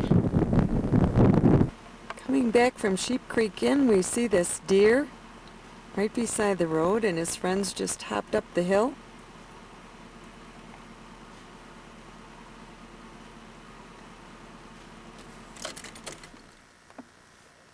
Pretty little thing, isn't he?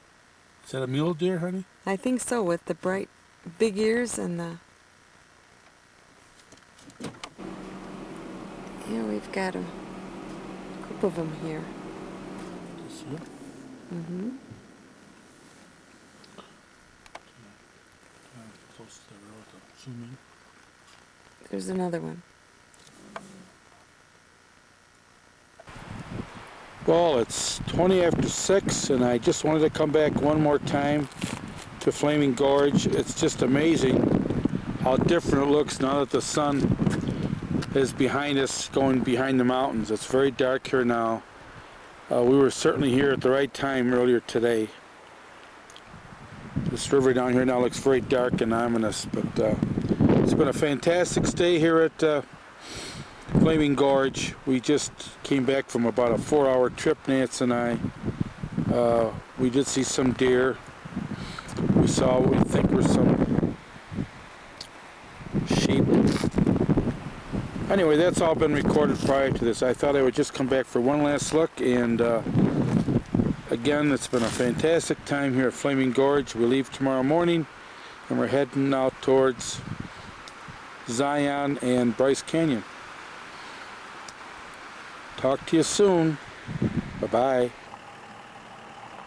We're back at Red Canyon Lodge, and Jim's down there at the waterfront at the fishing dock. And I'm going to take a walk down there. How you doing? Are you having fun?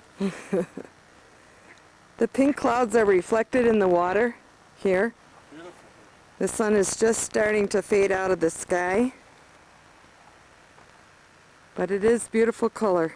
Look at the sky behind you. Isn't that beautiful sunset? Yep, the sunset's very beautiful, and that's our lodge where we're going to be. Well, we're leaving Red Canyon Lodge this morning and on our way, and here comes a nice gentleman. Good morning. How are you? This Another blue sky today, about 38 degrees. This has been a lovely place to stay. The food has been delicious. There's the kids' fishing pond and the lake behind it. I was hoping this morning to zero in on some of the birds. Got ducks here, but there's a lovely mountain blue jay, whatever he is. He's dark blue. Trying to get a shot of him, but he's on the other side of the feeder. Huh? Yeah. This is the first morning. I'm not in a big hurry to leave. We got to go down a mountain. It's about a 37-mile drive. It'll take about an hour with a lot of these switchbacks, and it's going to be kind of exciting. But the air is very brisk, and we're on our way to... Where are we heading for? Salina. Salina.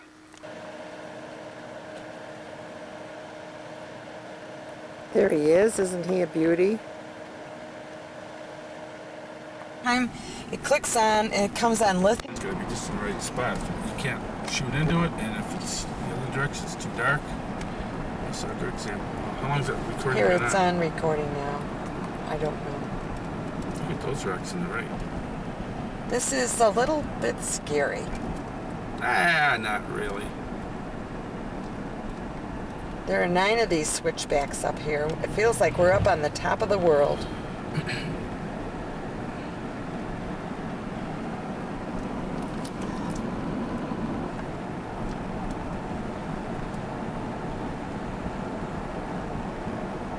A little bit hazy this morning.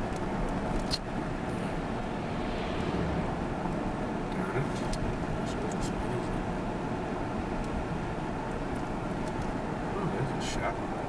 Yeah, right off the edge of the road there. We're up about 5,500 feet, they said. No, I'm sorry. We started at 7,500. It's probably about 6,000 now.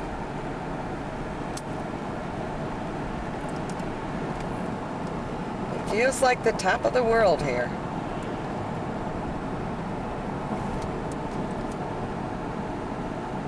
Here comes a switchback. Well, I wouldn't want to be hauling a trailer or a boat, I'll tell you that much.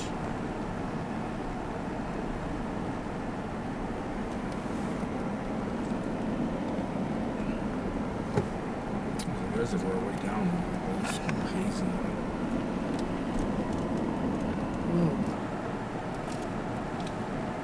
Only 7 more switchbacks to go, the sign says. And don't leave the highway because they're blasting with dynamite for mining operations. I don't think we have to worry about leaning over this edge. Oh, God.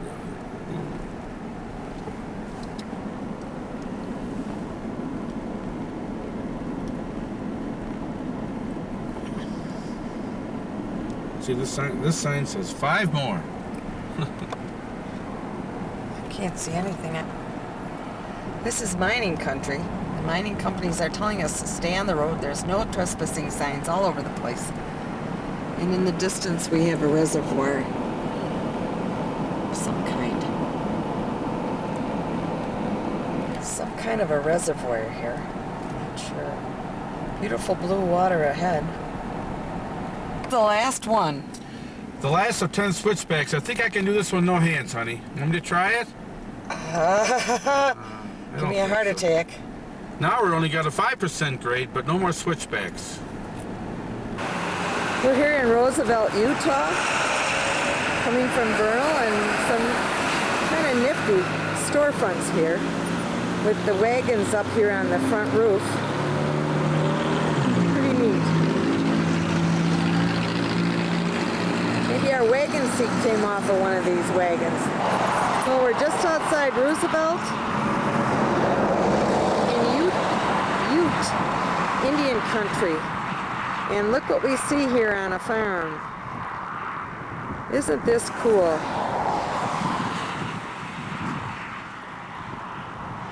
Yes, they're buffalo, and there's the baby. Just a few of them.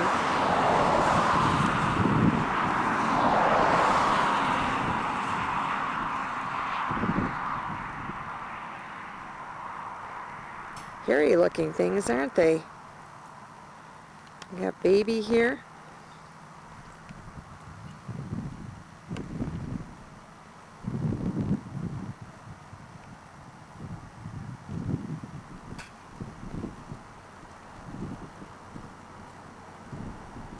Just a little farmstead here. Well, we're on our way to Price, and we're in the desert here with these mountains on either side. This is a wide canyon, and the rock is very blonde. Swing over to the right. Yeah, it's cool. All we've seen is mountains on either side of us of this type. No houses or any kind of living or anything. No animals, just mountains. And they are different than anything we've seen so far. What is that? Oh, looks like some Bales straw. of hay. Bales of hay, yeah. But mostly there's nothing here. Okay. Halfway up this mountain it looks like a castle. We're coming down some pretty heavy grades, 8%. For 4.5 miles. And when you come around the corner there is nothing there. It's Ooh, yeah. Look at that. Ooh! yeah, it's steep. It's very steep. Where are we going from? Taste. Anybody want to pick up the steering wheel here?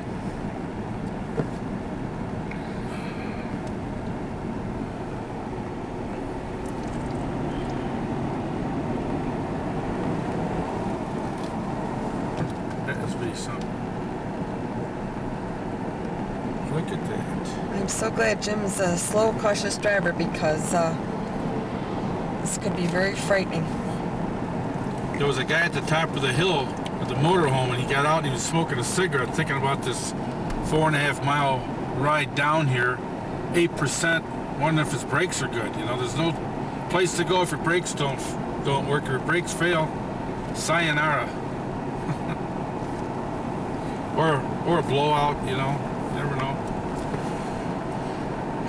It was flat for a long ways, and now we're really coming down the mountain here. Beautiful scenery. Of course, the Look gold at of the aspens Look at the gold is up here. You see? You look at the gold, I'll look at the fabulous. road. Right. Still coming down. This is a very steep grade. Yeah, my ears were popping back there. Yep. Are you folks still with us, or did you close your eyes? Keep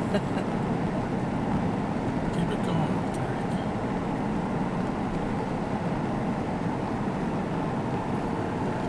heck? See what's around this bend here. These are the interesting spots. When you get a bend, you don't know what's coming. At least there's a guardrail there.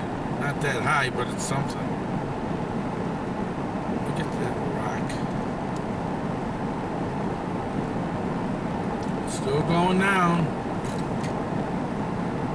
This is like a roller coaster to me.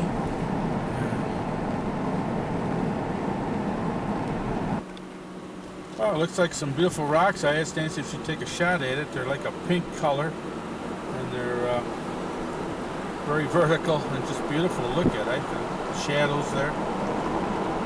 We've come through a lot of low, desolate areas, and now we're back into evergreen country and some beautiful fall color.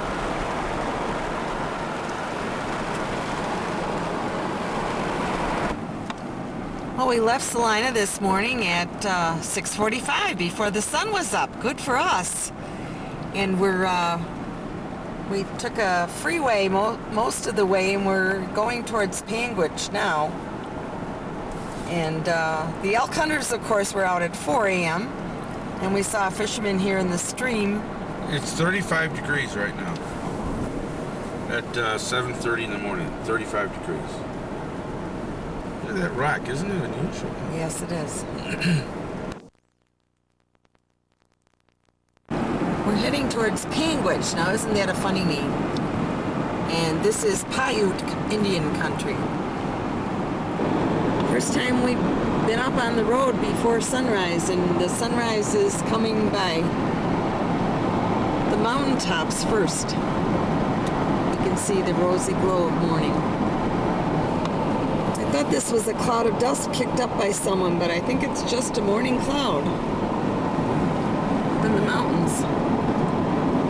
Are passing through Circleville, and they say Butch Cassidy operated out of here. This is his hideout, and maybe this is the very place.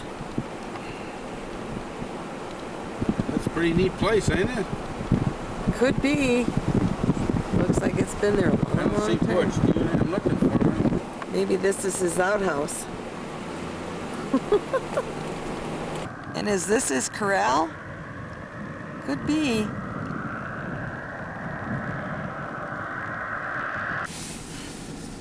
We've been through Panguitch, and this is entering Bryce Canyon National Park.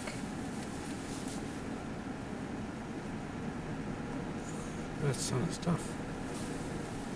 Did you videotape the sign? It's right into the sun. Red Yeah. Canyon, it says. Okay, I thought that's what you... It's called Red Canyon, right? At the entrance. This is the entrance. We haven't really hit Bryce yet, so this is just coming up to it.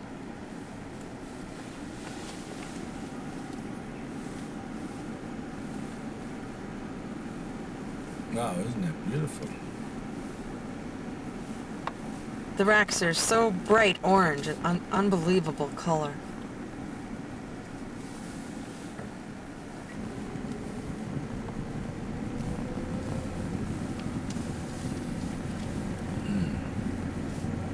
The stream bed is dry because they haven't had rain in some of these places since last February.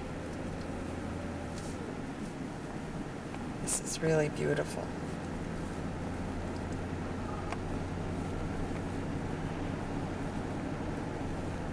Probably on the other side you can get even a better shot with the sun on it. This is good. Here's the arch we just came through. And beside it, here's the stream bed, and as you can see, it's perfectly dry. There's nothing there. Well, we just had a hearty breakfast and we stopped for milk and a wonderful bakery, and the lady there was telling us about this airport that they have here in the middle of the canyon, and of course it's just in the middle of like a deserty place. And look what we have here, an emergency landing of a big airliner. Just happened yesterday and they already bust the people out. 90 people on the plane. We're gonna... Well, this is an American Airlines jet that had to make an emergency stop here at this little airport. They dropped off the 90 people to bust them away, and they're gonna drop a lot of fuel, and they're hoping that they'll have a long enough airstrip here to take off. They're not sure. They might have to hire a crew to come in, a road crew to come in and extend this runway to get the plane out of here. It's a very, very small airport. I don't even know how they ever landed here myself when I look at it. So there it is, American Airlines with its smoky cockpit, and now they're trying to figure out how to get the plane out of here. Sorry, Tommy Burr, correspondent with the Salt Lake Tribune. Great. You want to know about the crash? There's a... Sure. See, in 1947, there was a DC-6 that tried to land here. They were having problems. They had smoke everywhere and fire, and they tried to land here, and they ended up landing just over here on the rim because they couldn't make it to the airport. Killed 52 or 51. And the airport manager, I was asking him yesterday, he said this is the first one that's ever made it on an emergency landing here. Wow. Gosh, it's only the second it's tried, but it's a good deal. And what newspaper are you with? Salt Lake Tribune. You came all the way down from Salt Lake? I actually live here. They have us several of us positioned around the state. So Wonderful. things like this happen. And I understand they're getting ready to take off right now. There was some talk down the road that they might have to extend the runway with a road crew. Did you hear that? No, they can take off with this one. That was probably just rumor. Okay. It's a 7,400 foot runway, and it's adequate. Where are you guys from? Buffalo, New York. Oh wow. This little airport in the desert has made national news. That's right, there was an emergency landing here. And they are about to take off. Come here! Jess, come up here! Yeah, hurry! We have a lot of local people out here to see the big happening here.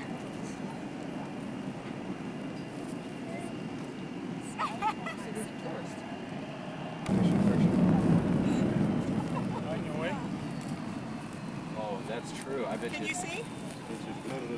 buffeting those things big time. Can't even see those. That would have been a good photo for Chad. Hey man, they're blowing your planes. They weren't tied down either. Yeah. Wow.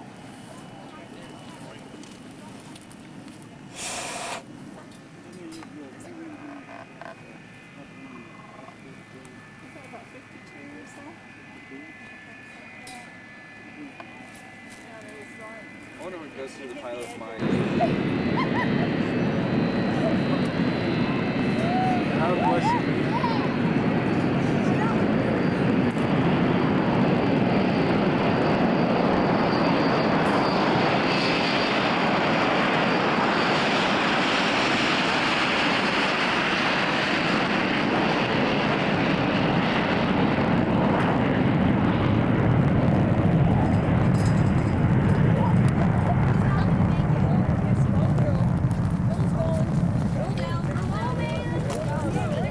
Shot. Isn't that beautiful? What a shot. That's good. We missed the applause when it took off. As you can see, there's construction here, so we just caught a glimpse of the sign. Ranger or call 911. This is the entrance Telephones are to located Bryce, at and Sunset as you can Campground, see, they're making inside the improvements.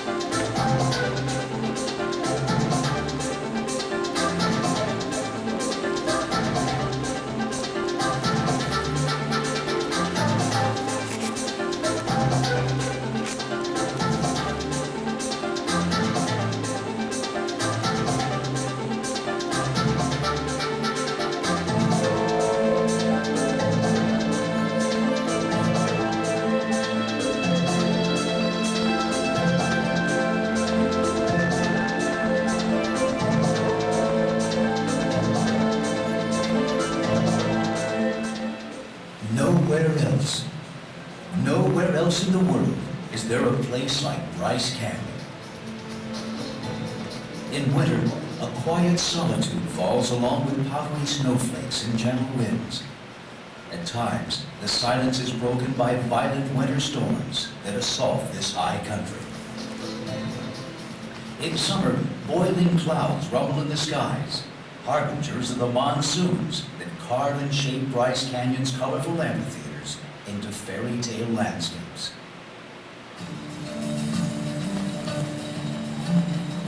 Like soldiers of stone, columns of hooters stand in geometric precision. Ever present, the natural forces of erosion are constantly changing Bryce Canyon.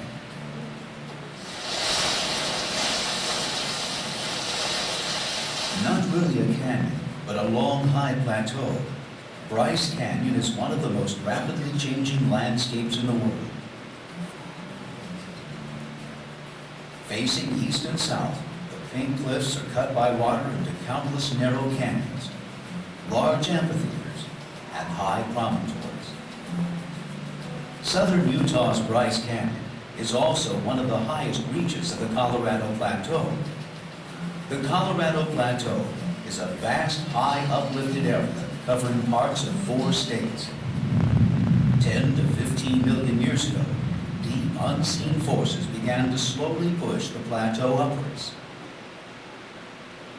Earthquakes and faults have left their marks on the plateau, as have cinder cones and giant volcanoes.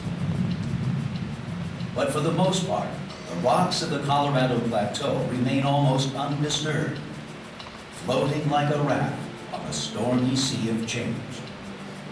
And yet, even here on the Colorado Plateau, in a region marked by extraordinary landscapes, deep canyons, and long vistas, even here, there is no place quite like Bryce Canyon. At this place, at this time, earth and erosion need to create a landscape entirely different from all others. Bryce Canyon's intricate, complex landscape is on a human scale, complete with maze-like canyons, narrow spires, balancing rocks, and features all its own. Bryce Canyon National Park was established to protect and preserve this unusual landscape, this rarity in nature. Water Canyon, Fairyland Canyon, Bryce Canyon, Paria View, Farview Point, Agua Canyon. The plateau gently climbs to its highest elevations at the southern end of the park, Rainbow Point, and Yovimpa Point, over 9,000 feet high. It's the rock formations that underlie Bryce Canyon that make this landscape so unique. More than shadows in geologic time, the seasons still sweep across this far-reaching landscape and reveal the hidden art of nature at Bryce Canyon.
Bryce Canyon Park, and they're reconstructing the roadways. We've had a few delays.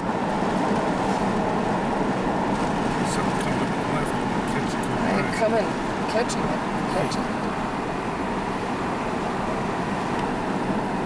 The aspens really stand out against the evergreens. Color's wonderful. We're really up high.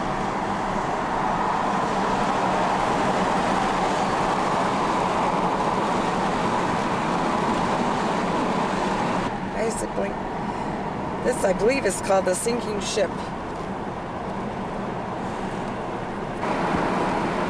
This is quite a steep pitch down here.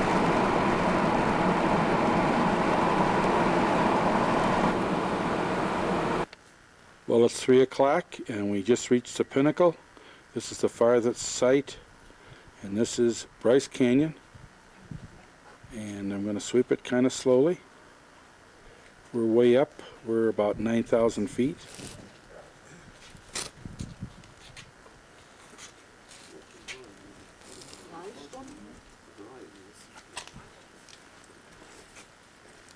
So it's so hard to get all of it, but I'm getting what I can.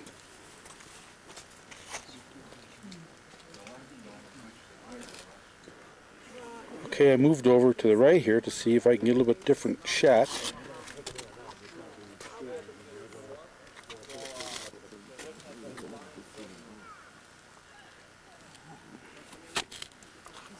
Sorry, thank you.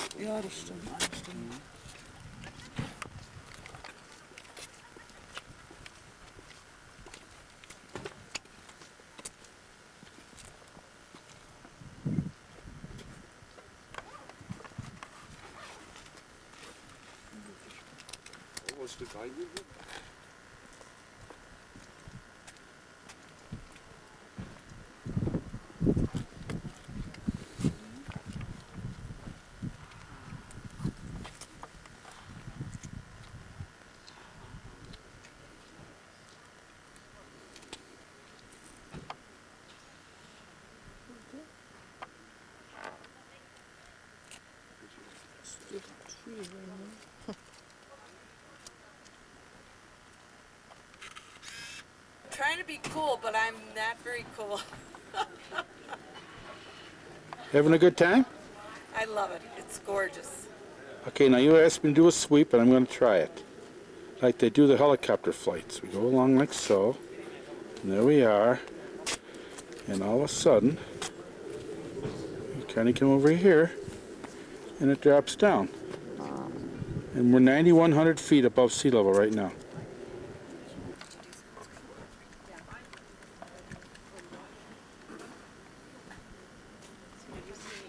This is Rainbow Point at the end of the road, as far as you can go into Bryce Canyon.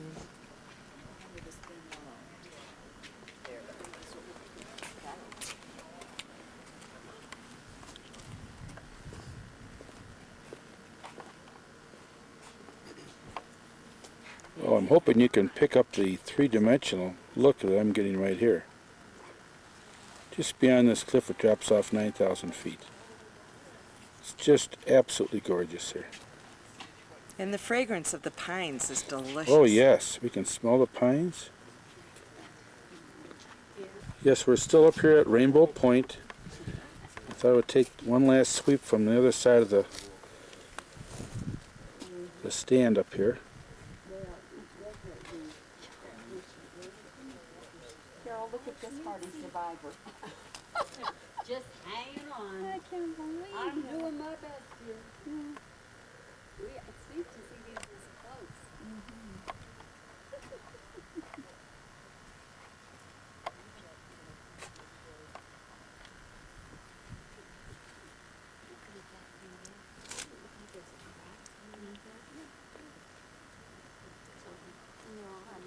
Looking into the sun, I hope you can pick this up. It's just beautiful here.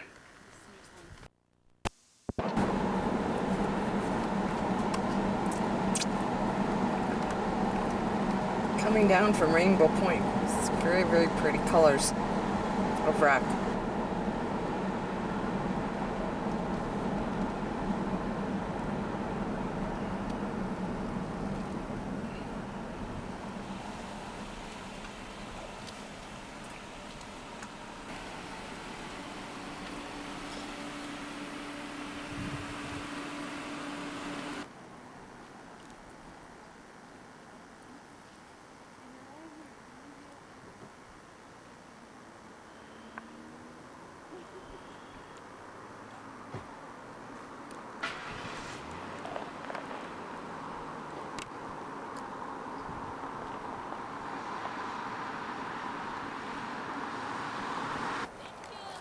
How you doing?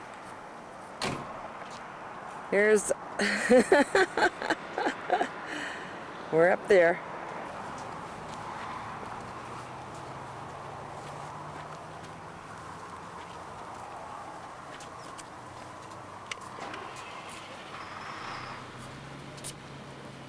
Yeah, I see it. I don't think so.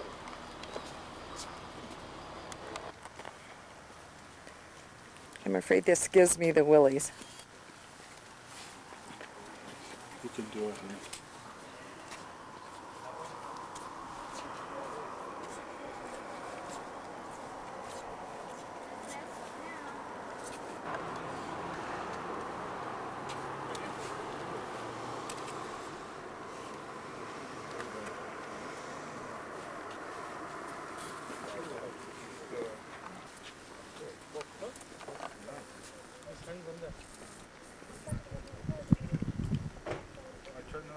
No, go back a little bit towards it.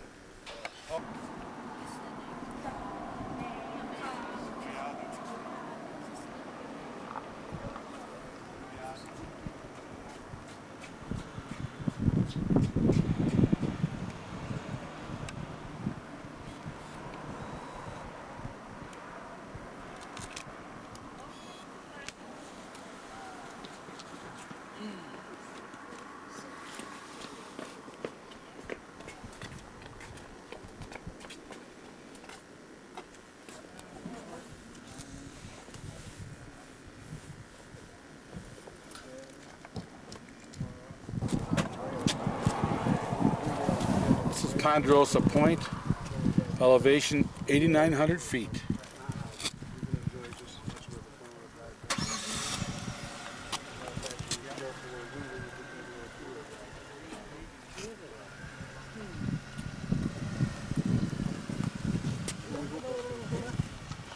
You're from and whatever language you just speak in there. Go ahead. Hi Nancy, this is Nagaraj. And this is Vasudha. We are from India. We are basically from southern India, the state called Karnataka. Our mother tongue is Kannada and our national language is Hindi. So we speak both of them, and he knows another language, that's Marathi. Yeah, India is a very, very diverse country, and as you travel from state to state, you feel as if you have traveled to a different country. Unlike in the US, like you go, you find a familiar environment, same Mac, same Burger King. It is just not like that in India. The food habits vary so much, traveling to North India, I can starve for quite a few days. India is a good place to visit, and it is very cheap also. It is not as expensive as any European or American countries to visit if you want to go for a vacation. And as you know, the world is shrinking. You can always be on touch by phone and email. And we are vegetarians, and mostly what we eat is bread and rice. And the bread we eat mostly at home are two different kinds. One is made of wheat, other one that is made of Another crop called another jowar. grain called jowar, which I haven't seen so far in the US. That is I should say a smaller version of a maize. They are round in nature. Yeah. Thank you so much. This is Agua Canyon at 8,800 feet. We're working our way down the mountain.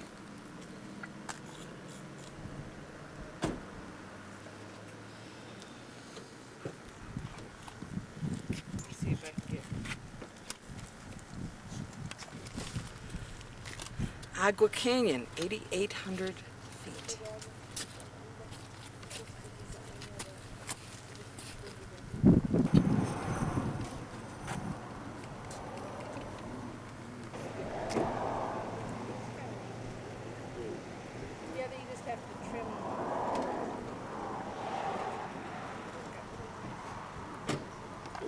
Hi, this is Natural Bridge, elevation 8,600 feet.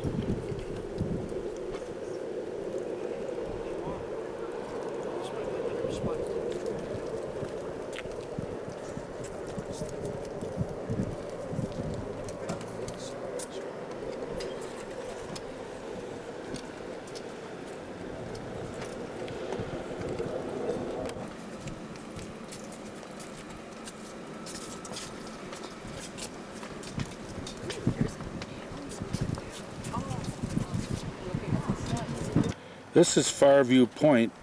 Elevation, again, 8,800 feet.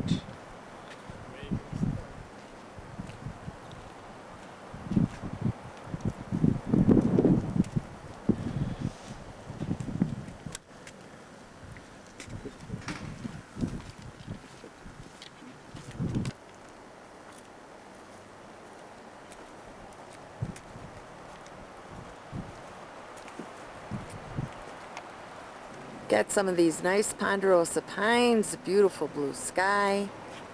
The weather has been fabulous. I love these pines and the fragrance. I wish I could pack it up. Did one of those switchbacks.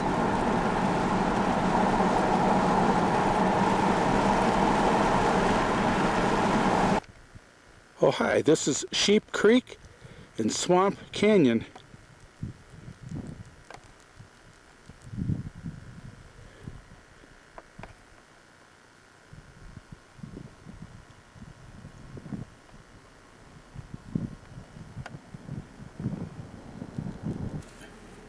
I think these are antelope. Can't really tell.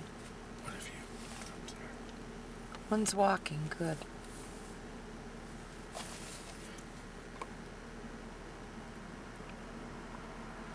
Very white sides. I think that might be a sign.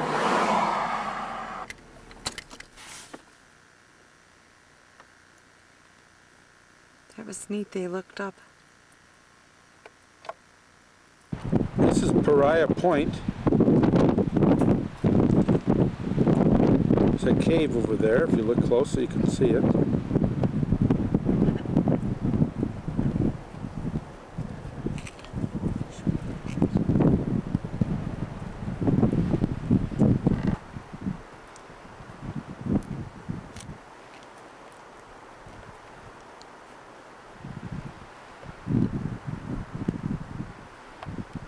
Okay.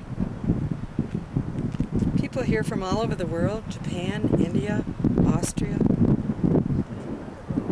Hawaii.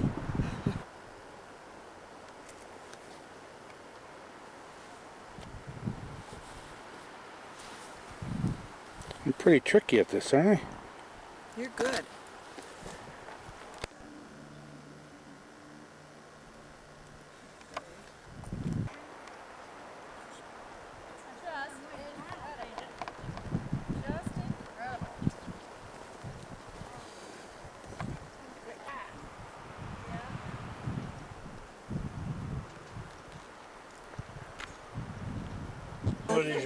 This is Bryce Point. I've been waiting for the sun to come out from the clouds, but it doesn't look like that's going to happen, so I thought I would just take a sweep of this.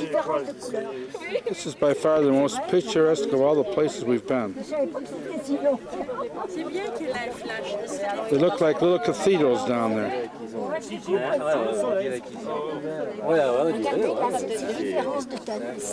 There are many French and German here, as you can hear. I haven't heard too many English.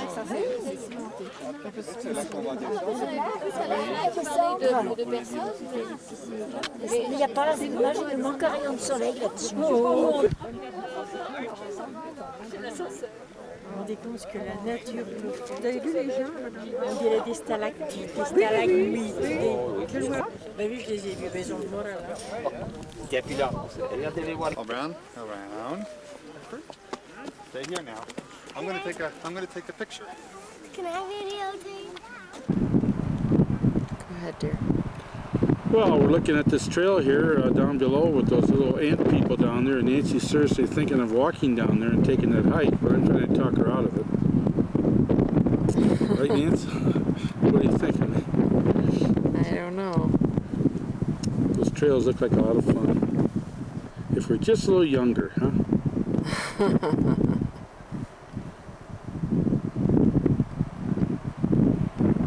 I'm interested in what happens over there at the end of it. We have this trail going down there, and there are people at all different stages of it here. And above it we have this neat opening in the rock. Cool, isn't it?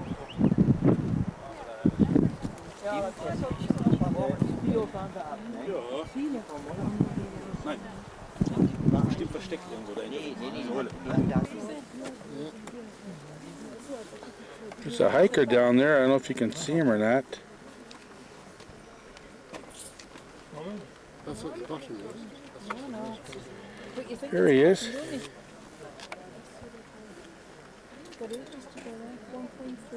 Wow. Sun just came out again. I'm going to swing over to the right.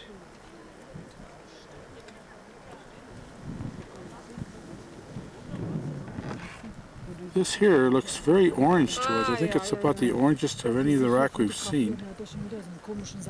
This is the last vantage point we're going to be visiting today. This is our last stop. This is called Sunset Point. Kommt jetzt hoch? Kommen Sie doch hier wieder. Ja, die hohle Gasse muss er kommen. Gibt es da zwei Wege, ne? Down in the deep.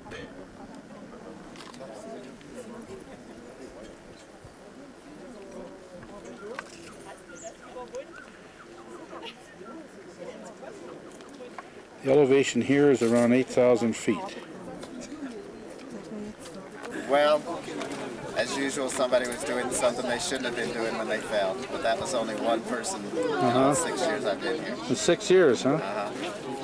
Anything else you can share with us about this place? Beautiful place. It sure is. Yes, it is. Really beautiful. Okay. How many people come here a year, do you know? Almost 2 million. 2 million. And you talk to all... Actually speak English. I was just going to say, some actually speak English. I haven't heard much of it today, though. Right. For 30 years outside of Houston, Texas. But I've spent a lot of time up here now. I retired, so now I do this. And kind of like this a little better than teaching. But I hope that you enjoy what we're going to do this afternoon. A lot of little tiny rocks on them. And even boots may not prevent you from sliding on them. But maybe the boot will keep your ankles straight when you come down. Because the biggest medical problem we have around here, carrying people out with broken and sprained thing you see here. I don't usually have to tell people to look down into the canyon. That tends to draw everybody's attention. What I want you to look at is the canyon, all the beautiful things that we see down before us. I want you to look over here at this plateau that's off in the distance, the beautiful table cliffs over there. Realize that actually it's the same rock and everything that's right here. We'll find out more about that in a few minutes. I want you to look at all the things, even way over there in the distance, way past on the horizon, you can see vaguely that round mountain over there. That mountain is known as Navajo Mountain. That's 82 miles away from here. What that can give you an idea is that you can see quite a ways up here because our air is so clear.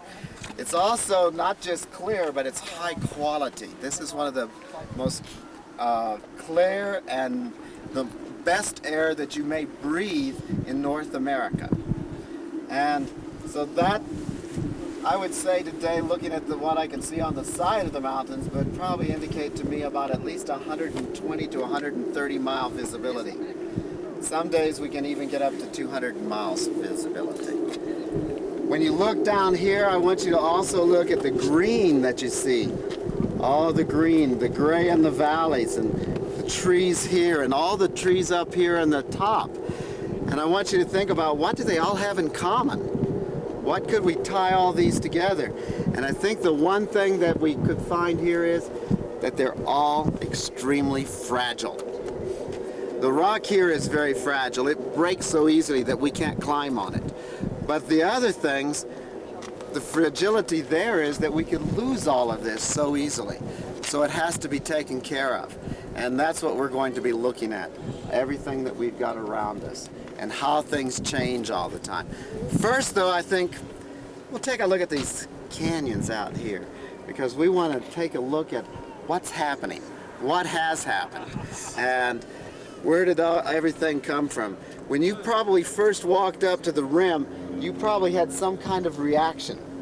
Maybe simply, wow, or outstanding or beautiful, unbelievable, or maybe splendide, magnifique, super, ausgezeichnet, wunderbar. But you know, the first people that saw this, anywhere from 5,000 to 7,000, 8,000 years ago, they didn't think this was such a beautiful place. To them, it was very scary.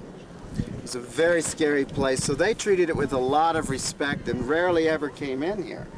And the last group that lived out here, the Native Americans, well, the Paiutes thought that the rocks that you see out here had been men who were frozen into stone by an angry god, and they'd had to stand here forever. So this was a scary place to them. Also out in that valley, the people that live out there, well, their ancestors came in here in the 1800s, the 1870s, the Mormon pioneers, and they didn't think this was such a wonderful place either, because this is a hard place to live, and they barely survived. So for them, this was just a difficult place. They didn't have time to really see the beauty of it. So from over there across here, all the way over to Interstate. This is what John is saying is a plateau mountain. Continued to rise up for 20 million years. However, a lake began to form up here. A lake similar, should we say, to Salt Lake up by Salt Lake City. Plateau Mountains. And as this lake sat on here, some other things. The perfect ending to a Technicolor day is a Technicolor sunset. Wow. Fabulous.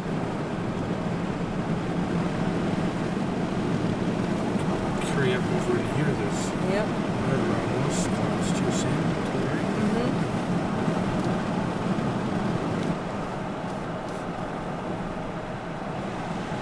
That's pretty. Yeah, blazing sky.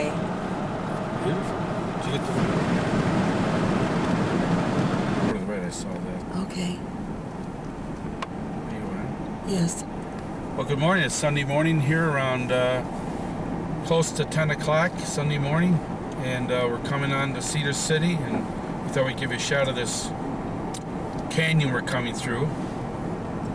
And we just left Panguitch here about an hour and a half ago, and we're headed for Zion National Park. Did you get it there? Oh yeah. Just thought we'd give you a little idea what it's like coming down through some of these mountain passes. We've driven through literally dozens and dozens of these passes. I can't record it all, but this looked kind of special, the way the sun was hitting it. And we have been on our way now a week, and we're pretty excited about the trip so far. Everything's gone very well, thanks to Nancy and all of her planning. These rocks here look a little bit different than what we've seen so far, don't they, Nancy? Huh? Right. This area it has a lot of cedar trees, and they have a more a distinctive shape. The cedars are very fine-leaved, evergreen, very tidy looking. You can see them there. Some beautiful rock. We're coming around to Cedar City. We're hoping to get there soon. That mountain is a beautiful red, isn't it? Huh? Yep. It's disappearing from sight behind that gray stone. We'll see it again in a few minutes.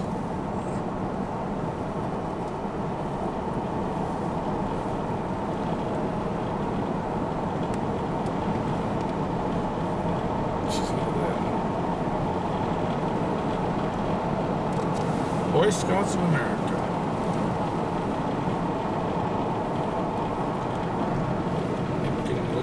There it is. It's coming around again. Look at how it just appears. Isn't that beautiful? Here it comes. Ooh. Look at that. That's awesome, isn't it? Yep. Well, there's all kinds of colors of stone in here. Yeah, look over on that side. It's like green stripes, green and red stripes. Pajamas, maybe? We just came out of Cedar City, and I can't believe the change in the landscape here. This is actually cactus growing beside the road. It's very sandy and unbelievable. Complete change of plant life here. We're on our way up the mountain towards Zion, and it's another one of those mountain roads with the sheer drop-off, but it's impressive. And as you look into the distance, you can see where we came up from.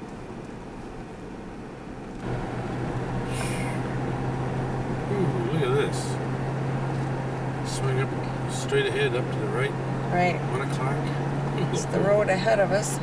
Get that flat top up there. Man, looks like a fortress, doesn't it? Yes, it does.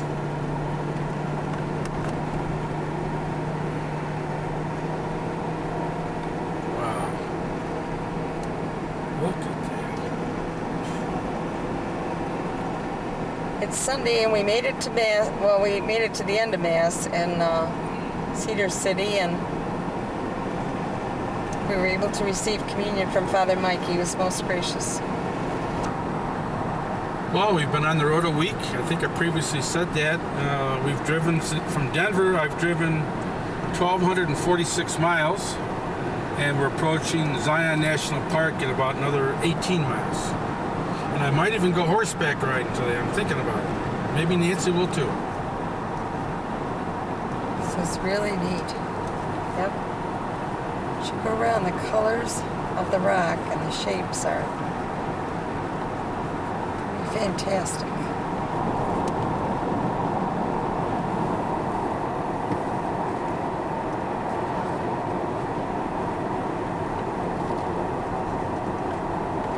Most of the edges are plateaus, flat plateaus, and every once in a while you get this